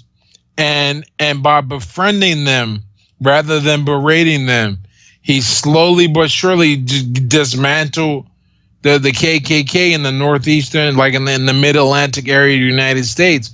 And somebody came to his house, and this was one of my favorite parts of the story. They were asking him about, like, why is he doing this? Well, you know, don't you worry about talking to these people that obviously hate you. And he showed him the robes. Each time somebody left the Klan, they brought him the robe. Yes, he collects it as like the hat or whatever, right? So, and he said he did more he did more for the advancement of black people and the dismantling of something antagonistic to black people than any group like Black Lives Matter or whatever could ever do. Yes. And he did that simply by starting a conversation and being open and being these people's first experience, really talking to them, getting to know another black person so they can form a real opinion, and that opinion clashed the empathy, their heart clashed with what they had been taught intellectually. Yes. And it forced them to change. And that's what I think does the most power in the world. It's just a conversation. If you remember that every time you meet somebody, you're a representative for every identity that you think of. Every time like someone meets me, I get to form an impression on them for black men, right? Yes. Black men from America too, if you want to like break it down even further. And am I going to leave them with a good taste? Am I going to leave them with a bad taste? And in my attempt at leaving them a better impression, I'm also going to improve myself and everyone around me. So this little bit of improvement that I started for myself trickles out and has a huge effect on the world. A much greater effect than I ever anticipated, you know? Yes. But people don't want to think like that, because that takes work and that takes accountability. You know, it takes way more energy for me to think I want to make sure I improve how I speak to people and how I interact with people, my manners and everything. So that whenever I you know, because let's look at it on the flip side. I mean, let's look at if I was a jackass, right? Like a straight up asshole. And every time, and I got pulled over by the police, yes. and I was wrong, right? But I was being an asshole too, and so they had to beat my ass, right? But extreme, but okay. now it turns into something about race. Yes. But instead, what do I get to do? I've been pulled over 4 times in my life where they were well within their rights to take me to jail. One time he said, you know, I should take you to jail, but I'm going to let you go take care of this. Have a good night. I get to be an ambassador for that story. To show people, you know, here I am, a black kid from the projects, and this happened to me. Yes. So while there's a whole lot of counter narratives out there, I'm not going to add to the destructive one. I get to add to the positive one. On top of that, you know, part of the reason why I was able to do that is because I had worked on myself, and I knew there was a certain way to interact with authority, and that is going to make me a better person, even just knowing that. And now I don't get to fan the flames of destruction for society. You know, there was this big story that just happened here in my city, actually, at the beginning of the summer. It's heartbreaking too. This cop, who was a hothead to begin with, and then he ultimately is being charged of murder, shot this kid in the back as he was running from a car after he got pulled over, right? Okay. And that's horrible. And he was wrong. But here's the bigger picture, especially in reference to what we're talking about. Why was that car being pulled over? Because they had just did a drive-by on somebody in a wheelchair. Right. Just shot somebody. So now if these people have been working to improve their lives, this event never happens because they never are there to shoot this. Yes. Right. And, you know, obviously the cops got some other issues, but I don't know the cops' issues. Sure. I know he had them. But I know that encounter didn't have to happen. And that encounter happened because somebody else lost their life. Yes. Because it sounds like everyone has responsibility in this scenario, right?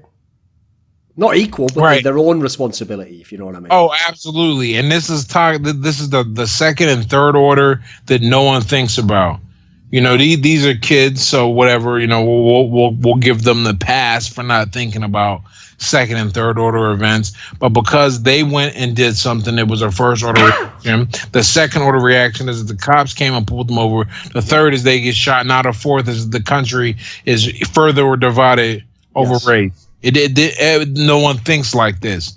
All they think about is, me, now. And the sad thing is, I can already tell you from having read enough stuff on the internet, and the reason why I bring this up, by the way, is because, again, I haven't lived in this world. It's not actually really like this where I was from in England. It's not really a problem, So when I watch it, it's like watching a TV show. And the bizarre thing is, I can sometimes see like the strategies people are playing, but then I realize they don't always know that's like the angle they're taking. So, for example, if you put that story on the internet, I'm going to go ahead and bet that a lot of people who see that, who are black, think to themselves of all the cases they've heard of where people were racist cops and where they did things that were unacceptable or they went too far because of racism. And they're going to think, before they've even looked into it, they might not even find out the part about the people who had done a drive-by. They're going to go, it's just another innocent person killed because we live in a racist society. But here's the mad thing. On the other side of the equation, people who have read the story and see the part about their drive-by, some of them are going to naively think, oh, well, the person was a criminal. And so,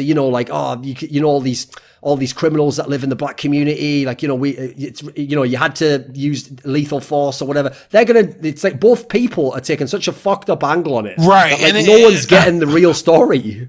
You really, this was, this story, aside from how local, like how close it was to me, this story in particular really bugged me because this was the first time we were right. I could see the idiocy from both sides.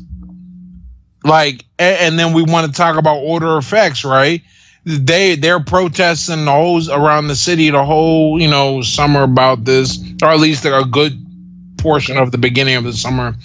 And one of the baseball games, they decided to some black protesters decided to gang up on a white car, or a car with some white people in it. Okay. That guy said, yeah, how about no, and ran somebody over instead of letting himself get surrounded.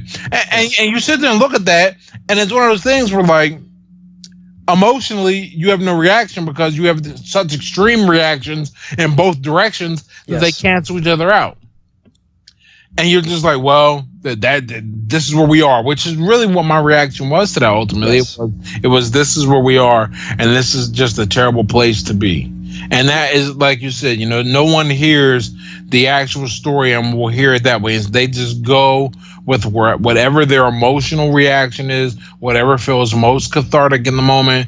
No one goes, okay, what is wrong? What really happened? Can we talk about all the wrong that happened here rationally and come up with a way to deal with it? No, it's just these guys are racist, or these guys are criminals. Like it's one or the other. Well, it's like you said, this is actually basically why identity politics is divisive. Well, I mean, logically it has to be anyway, because you're dividing people up into groups, and then you say this group's this group's that, and the other group's another thing. And the problem with this is, I love that the example you gave was actually one that I'm quite familiar with, because it's a really beautiful story, the guy Daryl Davis, because the best thing about it is when I first heard the story, because I remember reading that part that you mentioned, that he collects the like KKK hoods and keeps them in his like collection to show, I got like 50 guys out of it or whatever. I think he's got like 200 or something. It's a pretty good number, whatever he got. And the cool part is, I thought when he was saying that he was one of these people, and that what he was doing was he was doing it cynically, like, right, well, they're all racist, obviously, but I've tricked these guys into not doing it anymore, and now I've got their hood. Like, I thought he was kind of bragging by saying he had the hood, but what I realized was, the guy's genuine. Like, actually, what's cool about it is the way he is able to do this, and this is such an important point, is you can see everyone knows the other side of the equation, that what he's doing is he's showing someone who's a racist, who hasn't interacted with black people as humans beyond race, he's showing them, I have similarities to you, or we can relate to each other, or we can have a relationship, and here's parts about me that you don't know, that aren't like a stereotype that you think's negative or that you hate. And so in doing so, it makes it harder for you to look at other people as just black people, and instead you have to look at them as, that's a different person, that's another person. And so that's how you erode the hate. Well, the part that people miss is he was only able to do that because he was doing the same thing. He's looking at a guy where they are objectively racist. They're in the KKK. They're literally going around saying hateful shit. And he didn't just go, right, well, you're a racist white guy and I'm never going to have anything to do with you. What he did is he said, I'm sure beyond all this, you're a guy. I'm sure there's a guy back there. And you know what? If we get past all the hateful shit, maybe you're not even a fucked up guy. Maybe you're actually even okay. I'm sure you have a family. I'm sure you have... And by actually making that connection, that's the key thing. If we view each other as groups, then we're all, if we choose to, we can all pick the worst members of those groups and make the entire group that. Or we can all view each other as individuals. And as soon as you do that, the group part doesn't need to be as informing of everything. Yeah, it's going to inform something. We all have different experiences, different backgrounds, different problems. But if we keep viewing ourselves as this big group, you can never make the connection because you're always separate because you're one and I'm the other. Right. You're focused on the differences. You know, we're more similar than we are different, and by focusing on the differences, it never goes well. I mean, Yes. it won't go well. It doesn't go well. On top of that, we're entering a really interesting era in human history, in that, you know, we're just as we're the same, you know, racial, gender, whatever it is we've always been, but we've always been kind of able to just separate ourselves off if we wanted to. Yes. We don't get that luxury anymore. That is gone. I always say, you know, that whether you want to believe it or not, globalism is here, and how you react to it, how nations react to it, that's their own, you know, business. Some of them, I think, are going to go kicking and screaming. Others are going to kind of, you know, tread lightly, and others just like hop on. But regardless, borders effectively don't exist anymore. When you can, and you're in the gaming world, and I always use games as an example of this. No one's going to fight again when they know that they might be, you know, across from the guy they play PS4 with. It's not, I think those days are over. Or a person whose Instagram account they follow, you know, everything is so global, so connected. Commerce is now global, is no longer a simple, like, what you make in your borders. Everything is conducted on the internet. So the world has changed. I mean, the old rules of borders can't hold. So what do? Well, you can continue to focus on your differences. That's not going to work though, because we just clash every day. I mean, or then we can learn to see how we're similar. Because the thing is, we are always going to have differences. That's the thing as well. You know? Like, we're never all going to be exactly the same. So, like you say, if you focus on differences, it will always be there because, you know, you lived a different life to me. You are different to me. I come from a different country. Like, we have many differences between us, but we were having a great conversation because we were talking about the shit that we actually have in common. Yeah, exactly. Hey, when you get down to it, that's how you can get along with people. I just looked that guy up because I wasn't someone to remember that name, Joe Davis, right?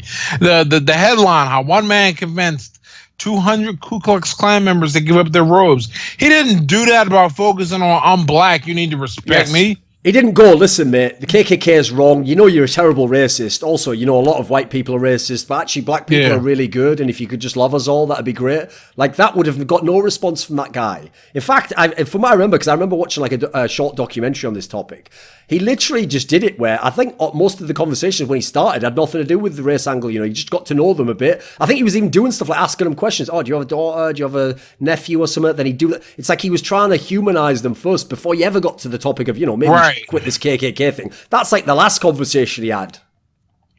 So no one wants to do that though. That's long and slow, and that the result isn't guaranteed.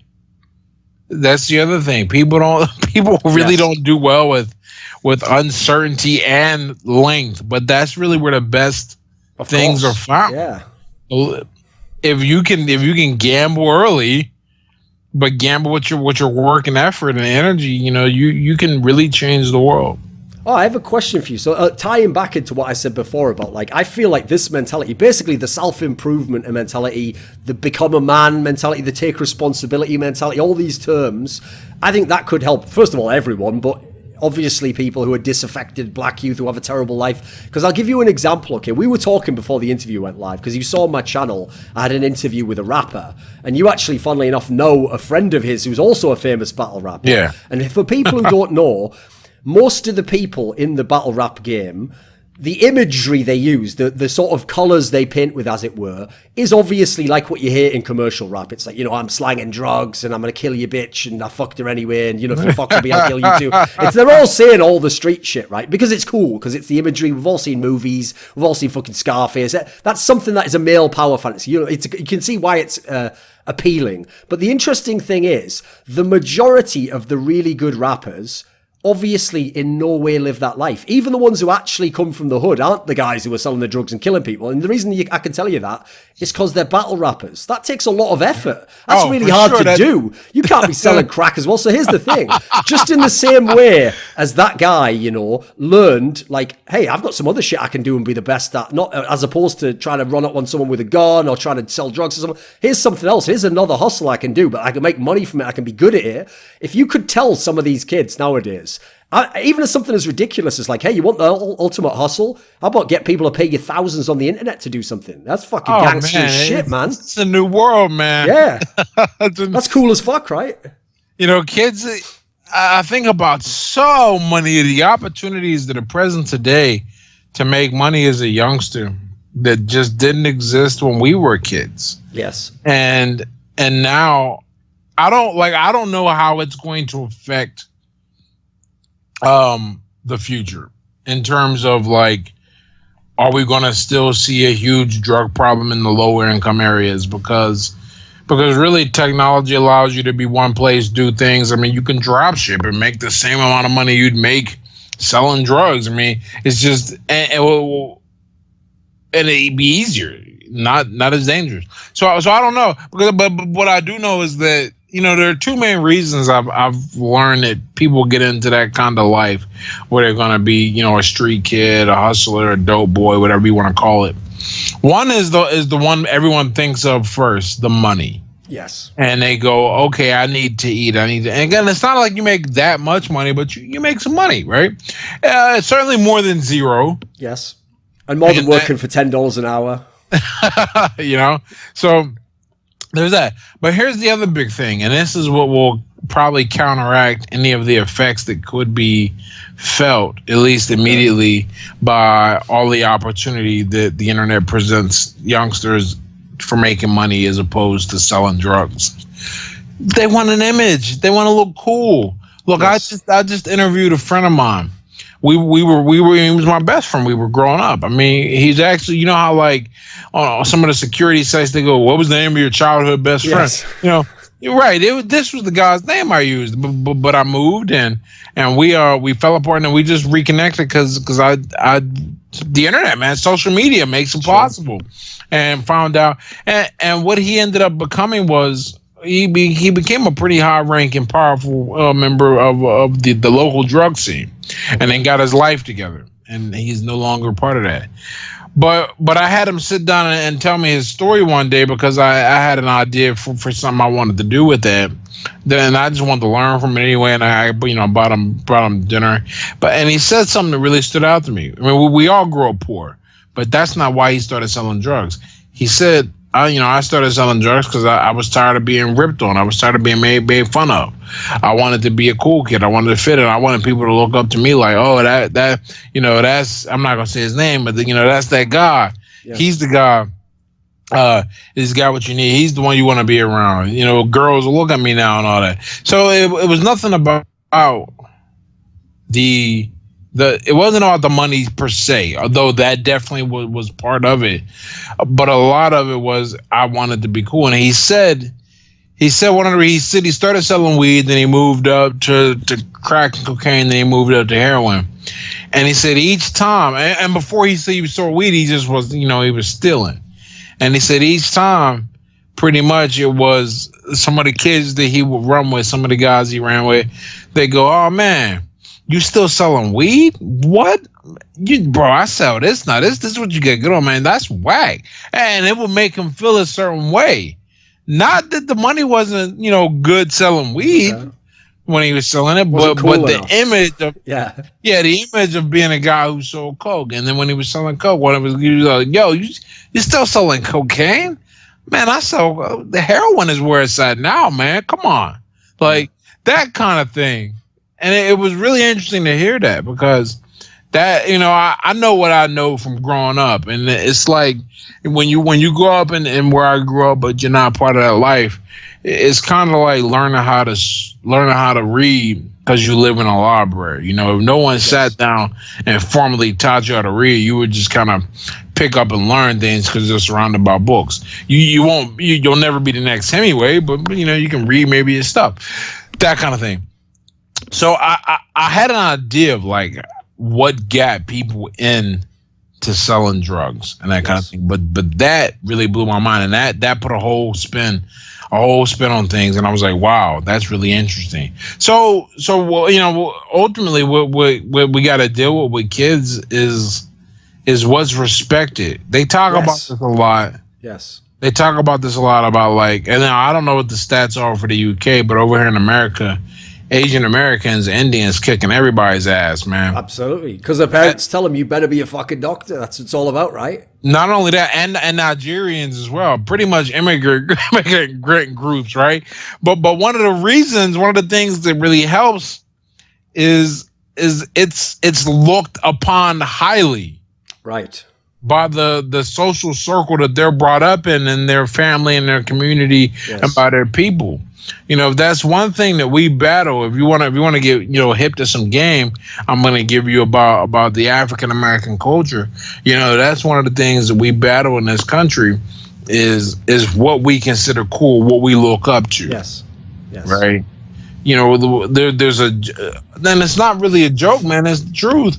What are your 3 ways out the hood? Rapping, balling, sports, or selling drugs, right? Yep.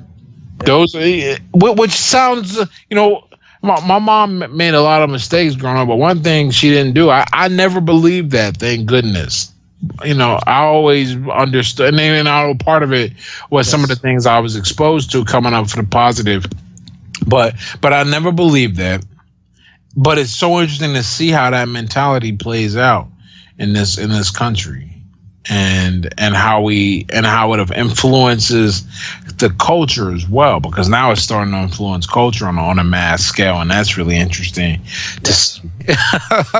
Well, funny thing is, this all ties back because, for example, in these particular cases, like the reason why I bring up the fact maybe the person didn't have a father is because obviously when you lack a father figure in traditional society, that was the job of your father. You transmitted the knowledge from his father. You had a whole chain. You had a culture. He hopefully is the example. So if he's doing something you respect, like working hard, doing a good job, being a respectful person, you're going to look up to him. I know that when I was a kid, obviously I idolized my dad. That was the guy I looked up to. He was the guy I wanted to be. I was only a little kid, so I didn't actually know that you didn't have the best job or whatever, To me, I thought he was sick, whatever he was doing. So the sad thing is, if you tie it all back to the beginning, this is the thing. People have got to get over like image, because image is the shortcut. Like the idea of like selling drugs to get the money, that's the shortcut. The real cool thing is when it's like you have the hustler mentality, but you got a whole business and people respect you and people want to come and work with you. And then people see the hard work and then they see how you're advanced. But again, that all comes back. You've got to have the mindset. You've got to be a responsible man. Yeah, it's like, do you want to build, what is it, front or clout? Do you want to appear to be a thing, or do you actually want to be the thing? It's very easy to appear to be a thing. And on top of that, it's very easy to fool most people into thinking you're that thing. But this is why compliments from your peers, go back to that, are way more valuable. Your peers know, they can, you can't fake it with people to know. Like imagine like if somebody came up to me and told me that they boxed, right? And they boxed in the city. My first question is gonna be, where you train at? Yeah. And when you say some names I don't know, I'm automatically gonna know, you're full of it. Now, if you just came and kept it real, like, I just started at the gym, I'm just a beginner, that's different. But people don't want to. But when you want to just appear to be a certain thing and appear to be a certain way, and you don't want to put the work in to really earn those stripes, someone's gonna pull your card. Yes. Like, and they're gonna pull it hard, and you're not gonna. What are you gonna say? When you get exposed to being a fraud, I think that's one of the worst things. That's something. It's funny. The whole way I conduct my online personality and persona is 100% transparency. I probably shouldn't be as transparent, to be honest with you, but for better or worse, that's how I do it. Because one of my greatest fears, and it's always been, is that someone is going to be like, that guy, he doesn't really know physics, right? Yeah. Well, like for the longest time, like I just had physics made, and I still have it in my head, or I need to change it. But I wouldn't even change my thing to physicist, man, because like I didn't want somebody to just call you out and make it look like you're not doing it. Yeah. Like, yo, hold up, because once one inconsistency is found, then that opens the whole house of cards comes down. Yep. And now they're gonna start digging, and now everything I say or do is gonna be questioned for authenticity. And really, a lot of what I do is based around me. I mean, I am who I am, and for better or worse, and I can't be anything else, even if I wanted to be. So I try to not to be, to be less confusing. I don't say anything that I like. If it's not going to stand without me present to defend it, I don't say it. So, okay, I saw that you referenced earlier when you'd written a book, and I saw that you said you've got like a forthcoming book coming out, like you've been working on as well. So this is what I want to ask about that is, when you're working on all these different things, and I've seen also you've often given out tips as to how you did your social media. Like the general gist of it was, from what I remember, early on you tried to keep it like streamlined. Like you didn't put a whole bunch of bullshit on there about like rap music you like, or fucking, I don't know, some sports shit or whatever. You kept it like, right, if people are going to follow it because they want to see this sort of stuff, let's make it like pure. It's about that. And you know what? It's also not like a million posts. It's like it starts out with a few and then you work your way up, Is the basic, like, aside from getting the degree, doing the boxing, is the general approach like you're trying to transmit what you've learned to other people? This is like what you're trying to do with the book? What is the concept? You just put it almost how I put it. The whole, my unofficial motto for everything I do is I break down what I learned the hard way so you can learn it the easy way. That's a good line. That's a fucking good infomercial line, mate. That's my whole motto, my whole approach to everything I do online, right? Because I'm really lucky. Obviously, there's a lot of work that goes into what I've done with my life, but I'm lucky. I mean, for example, I'm born in 1985. If I'm born in 1995 or 1970, perhaps I'm just not at the right time to really take advantage of the internet and be kind of, I'm not necessarily a new trailblazer, but there are people, I'm just old enough to where there are people who don't understand what the world was like. Yes. And what that world does to a person and how it builds you and how you're because I didn't anticipate a thing like Twitter ever existing. I'm just building me, and then this thing happens, and it happens to work out really well for what I'm doing and what I'm presenting out there. If I'm too old, right? Imagine being 45 when Twitter drops. Yes. Oh, I got nothing there. Or being 20, nothing there either. Or 20 right now, but it's the perfect age. I really feel like this is short of like hardcore mainstream celebrities. I think the people who can do the most and reach the most on social media are those born between, I say like 82, 83 and like 91. That's where I go. The thing is, though, as you're right, you are lucky in that sense. Like you're in the sweet spot to do that. But here's the thing: with your mentality and the way you've approached things in life and the lessons you've learned and then applied elsewhere, if you were 20 and you'd learned those lessons, or if you were 45 right now, you'd be doing something else. I'm sure you'd have found something that fit you there. I'd be unbelievable. No matter what, I would be happy, happy and content, and still doing this, because at the end of the day, I'm a natural teacher. Like a year ago, 2 years ago, I started tutoring, and I love it so much. When I started doing it, I needed the money. Like I was literally collecting and putting it all in my drawer for rent at the end of the month. No, I needed. Now it's like, I don't need it. I mean, it's something I do for fun. And the irony is now I can charge more because both of the subjects are more difficult. Now I got a kid for calculus and for physics, for AP physics. I don't know what the equivalent of that is in the UK. Sure.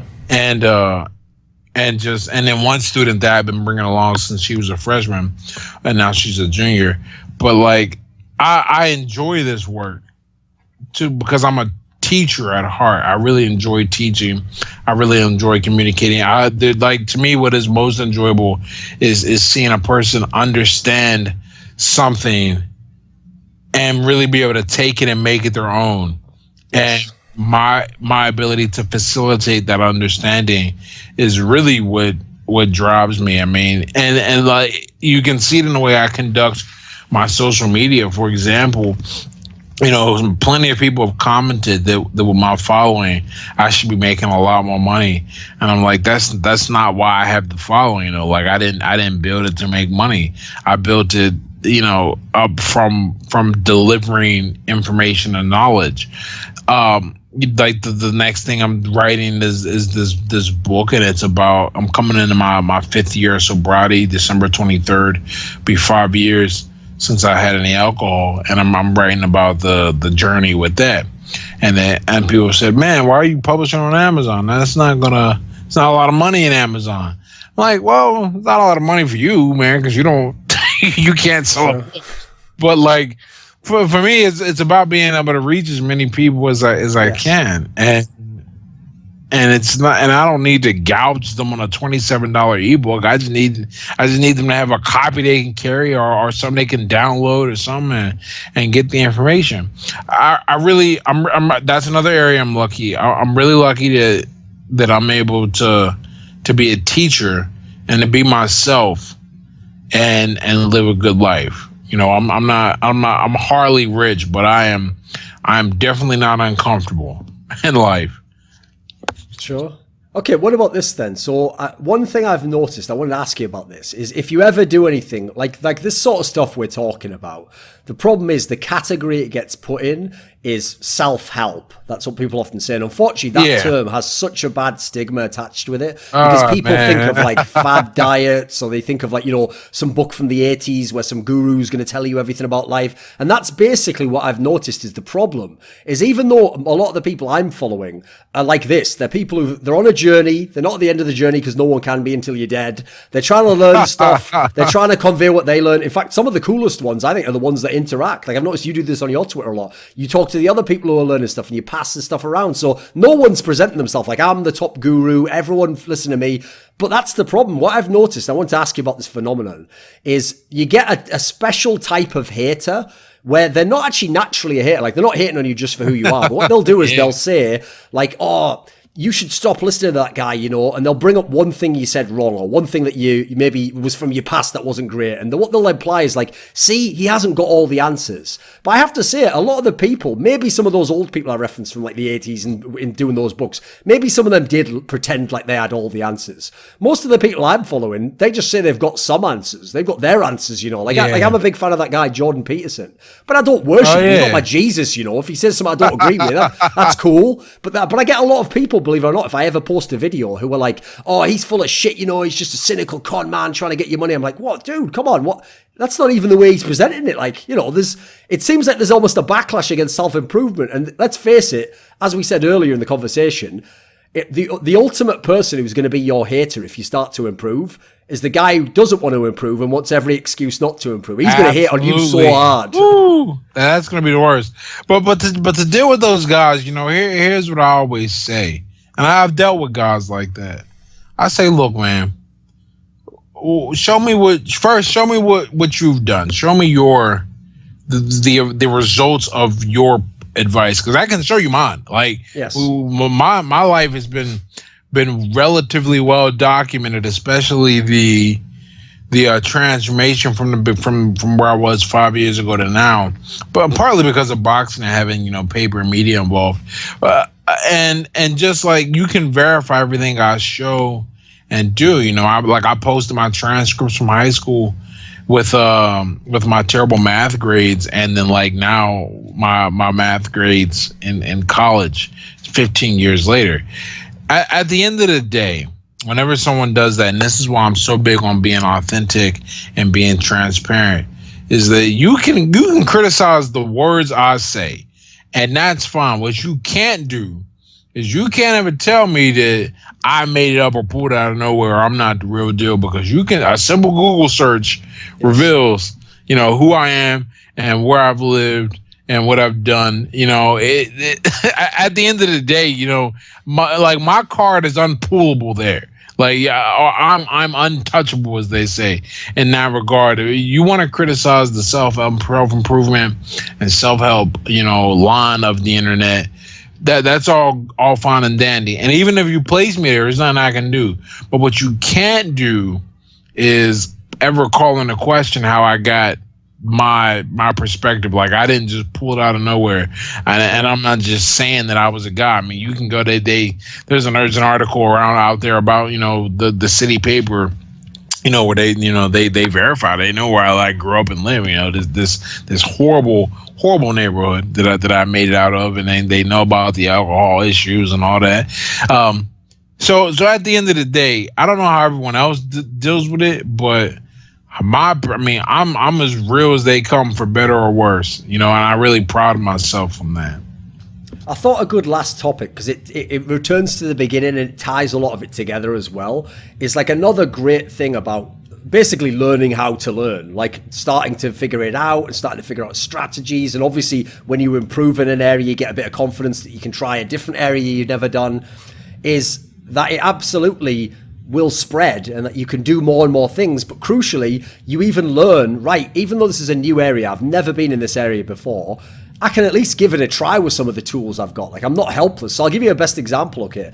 As I've described with my background, growing up, nerd, on the internet all day, on the internet in the early days when you were a real nerd, if you're on it, obviously for my job, because I made that my job, that then became like not just my free time, but my work time as well. It goes without saying, I wasn't going out to clubs. I wasn't seeing girls a lot. If I did, I wouldn't talk to them, because what did I have in common with them? I didn't know how to make a conversation. I even had all the self-confidence issues of thinking like, they wouldn't be interested in anything I have to say. I even then would be a bit dismissive and think, well, I wouldn't be interested in what they think. I don't care about TV shows. And one of the things that really changed my mind, 'cause I know you actually online associate with some of the people who are in what's called the seduction or pickup community. And again, that's another area that has a real bad stigma, but underneath in the modern day has some brilliant people who are trying to do exactly this. And the point I wanted to make was, one of those guys years ago, I read a book and he said some line that was perfect for me because it was gaming related, right? Because it was a guy who himself was a nerd. And he said something like, just like when you start playing a game, so he picked a very nerdy game, StarCraft, right? Where you control a big army and you build a base up, and it's like a sort of like a fast version of chess, really. It has a bit of physical skill, but it's a lot of mental skill, The problem with playing that game is, right? Those games are so fucking hard to play, because when you start, you're just getting smashed by everyone, and it feels like, right, I'm not good at these games, I should stop. But what happens is you get over being bad, and then you get a thrill from even being slightly bad. Like, you're still not winning, but you're not getting beaten immediately. And gradually you build it up, and one day, if you put in enough work, you might not be the best, but you know what? You're so much better than you used to be that is an awesome feeling. Like, it's a bit like that thing in poker, To be a poker player who makes money, you don't have to be the best poker player. You just have to be better than those 9 guys at the table. So similarly, the line that the guy said was, he said, just like if you could learn to be good at StarCraft, no matter how bad you are, you could, if you did the same concepts, you can learn how to talk to women, you can learn how to start a business, you can learn how to market it. And when I actually realized that is literally what mindset I took, and then it would have amazed me how quickly all of a sudden I could have conversations, because I was trying to apply the same tactics, So in StarCraft, it's a bit like chess, you have an opening and then you try to figure out what the other guy's opening. That's the same as starting a conversation. How are you going to start the conversation with a person? Are we going to like start very distant? Are we going to like go really super close initially? What's the setting? What's appropriate? All these things, I realized it all transfers. So the question for you is this: what are your thoughts on that? And also, you've done so many other things. What's the current thing that you're bad at that you're trying to get good at? The current thing I'm bad at that I'm trying to get good at. And my thought on that. Yeah, I mean, like we were saying, the way you learn one thing is how you can learn everything else. I 100% believe that really all learning is an attempt. And if you want to like be real general about it, I guess, with action behind it, you make that guess, and really, and this doesn't matter how much book knowledge you have. Certainly, there are certain things that facilitate this learning. certain lessons and prerequisites. But for the most part, I mean, you don't really learn a thing till you do it. I mean, and even if you do it with somebody, like learn how to fly a plane, yeah, you need a co-pilot to take you up and learn, or driving. You don't just get behind the wheel by yourself. But you still got to learn and get a feel for it, and then adjust real time, adjust to the feedback, and continue to become sharper and more efficient. Or as Josh Whiteskin says, who's the author of my favorite book, The Art of Learning, he talks about making the circle smaller. And it's the same idea. You just keep getting more and more efficient until you can do the thing with the fewest amount of steps and discrete moments as possible. Everything is continuous. And I think that applies to all areas of learning, whether it be talking to girls or chess or boxing or video games. I mean, that's really all we do, is just continue to make more efficient movements with fewer discrete steps, and we try to do this as efficiently as possible. So there's that. As far as what I'm working on right now, my goal, my kind of reach goal right now that I have is aside from working on some projects that I'm launching and my book coming out hopefully in the next month, that's the goal is I'm aiming to become at least a national master in chess. And that is not easy. That's no joke, dude. I mean, by the sounds of your background, you weren't playing chess when you were a kid, right? This is a nerd sport, so you shooting for the moon there, but go for it. Because I've been playing a lot of chess like online, but in terms of like the way I'm doing now, which is like studying and going to tournaments and recording games. I mean, really. Did you get good yet? Are the good people kicking your ass? Well, you know what? My problem right now is I'm not consistent. I've lost 3 tournament games out of 10, and of those 3 losses, no, that'd be 4 losses. I lost 4 tournament games out of 10, and of those 4 losses, 2 have been to the same guy who's about the same strength as me. Right. One was a blunder, and the other was a guy that was ranked a little higher. So it was weird. But I'm beating guys stronger than me. Like when I play and sit down, because this is what I'm learning as well, right? You only learn these things when you do them. Playing chess on the internet is not the same as playing chess in person. When you play in person, you're sitting there and you have a lot of time to use your brain and come up with moves and see strategy and then to understand the right way to do things. It's not that way on the internet. And so I'm building good habits in person, and I think those are going to make me a better player online. So that's the one thing I'm doing right now, is reaching to become at least national master level. I'm not convinced, and part of it is like, I told one of the teachers I have, I said, look, I want to prove myself that the nonsense about if you start chess late, you can't become a strong player. I want to prove that is false. So here's what I'm doing now. I'm like, you're never going to get someone in better position. Maybe if I had like a little less to do, but like I don't have a job or anything, I can like practice 2 hours a day or an hour a day and see my rating improve. And it's enjoyable. I mean, it's hard, but it's enjoyable. So there's that. And I'm working to reach C1 level of fluency in Spanish. Those are the 2 things that I am not. I mean, now granted, Spanish is a little different because communication is communication, and that's the whole point. And you can communicate effectively and not speak well at all. Think about all the people who speak English. You hear these people talking, you go, bro, did you even go to school? Sure. But like, what they're saying. Yes. And so it's a different challenge, and you really can't. In fact, chess is more or less outcome, right? Now, granted, you're assessed by the outcome, but to achieve a good outcome, you need a good process anyway. Yes. But like, I don't get more or less points depending on how well my process is. If my opponent blunders, I still get the same amount of points for the win as if he played great and I grinded him down to the end game. Spanish, not so. As long as I communicate, for example, for a long time, I had been greeting people. I would say, estoy aprendido, puedes ayudarme con tú, right? Yes. Can you, or puedes practicar con tú, right? Can I practice with you? Well, I didn't realize that was wrong until I typed it on the internet and somebody pointed out that I should be saying contigo. Right. And I was like, but everyone just knew what you meant anyway. Right. Everyone knows. So no one, and because I said it so smoothly, and I'm, I'm a black guy, they just kind of assume that I must know something. Okay. So that's the kind of the challenge to move there is that the communication is the outcome. Of victory is the outcome in chess. So if I'm gonna get just assessed on the outcome in Spanish, I won't ever reach C1. Because people will be able to understand me pretty clearly around B1. Well, it's like what you said. The shortcut would be just someone understands you. But if you want to master it, you gotta get a technical skill. You gotta go know why you're saying it, what you're saying. Yeah.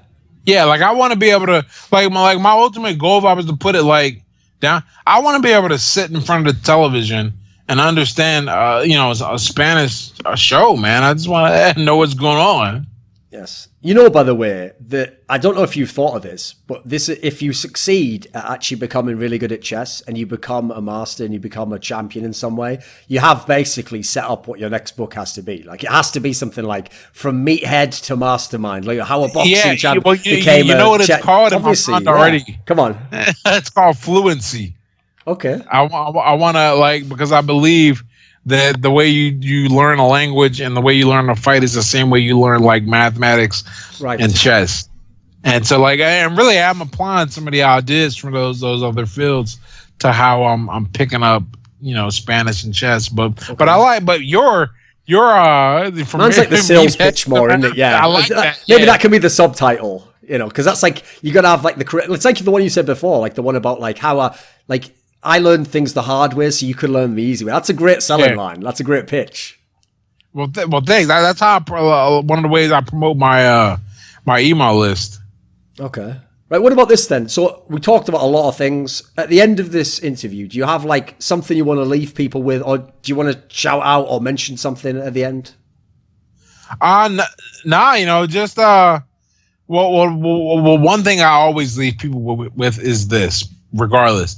That 2 years is all you need to change your life. And I know we didn't talk a lot about that, but that's really important to me. I think that no matter what your position is in your life, if you're willing to put your head down and do what needs to be done, and what needs to be done, right? Everyone does. Whether they want to do it or not is a different story. Yes. They do.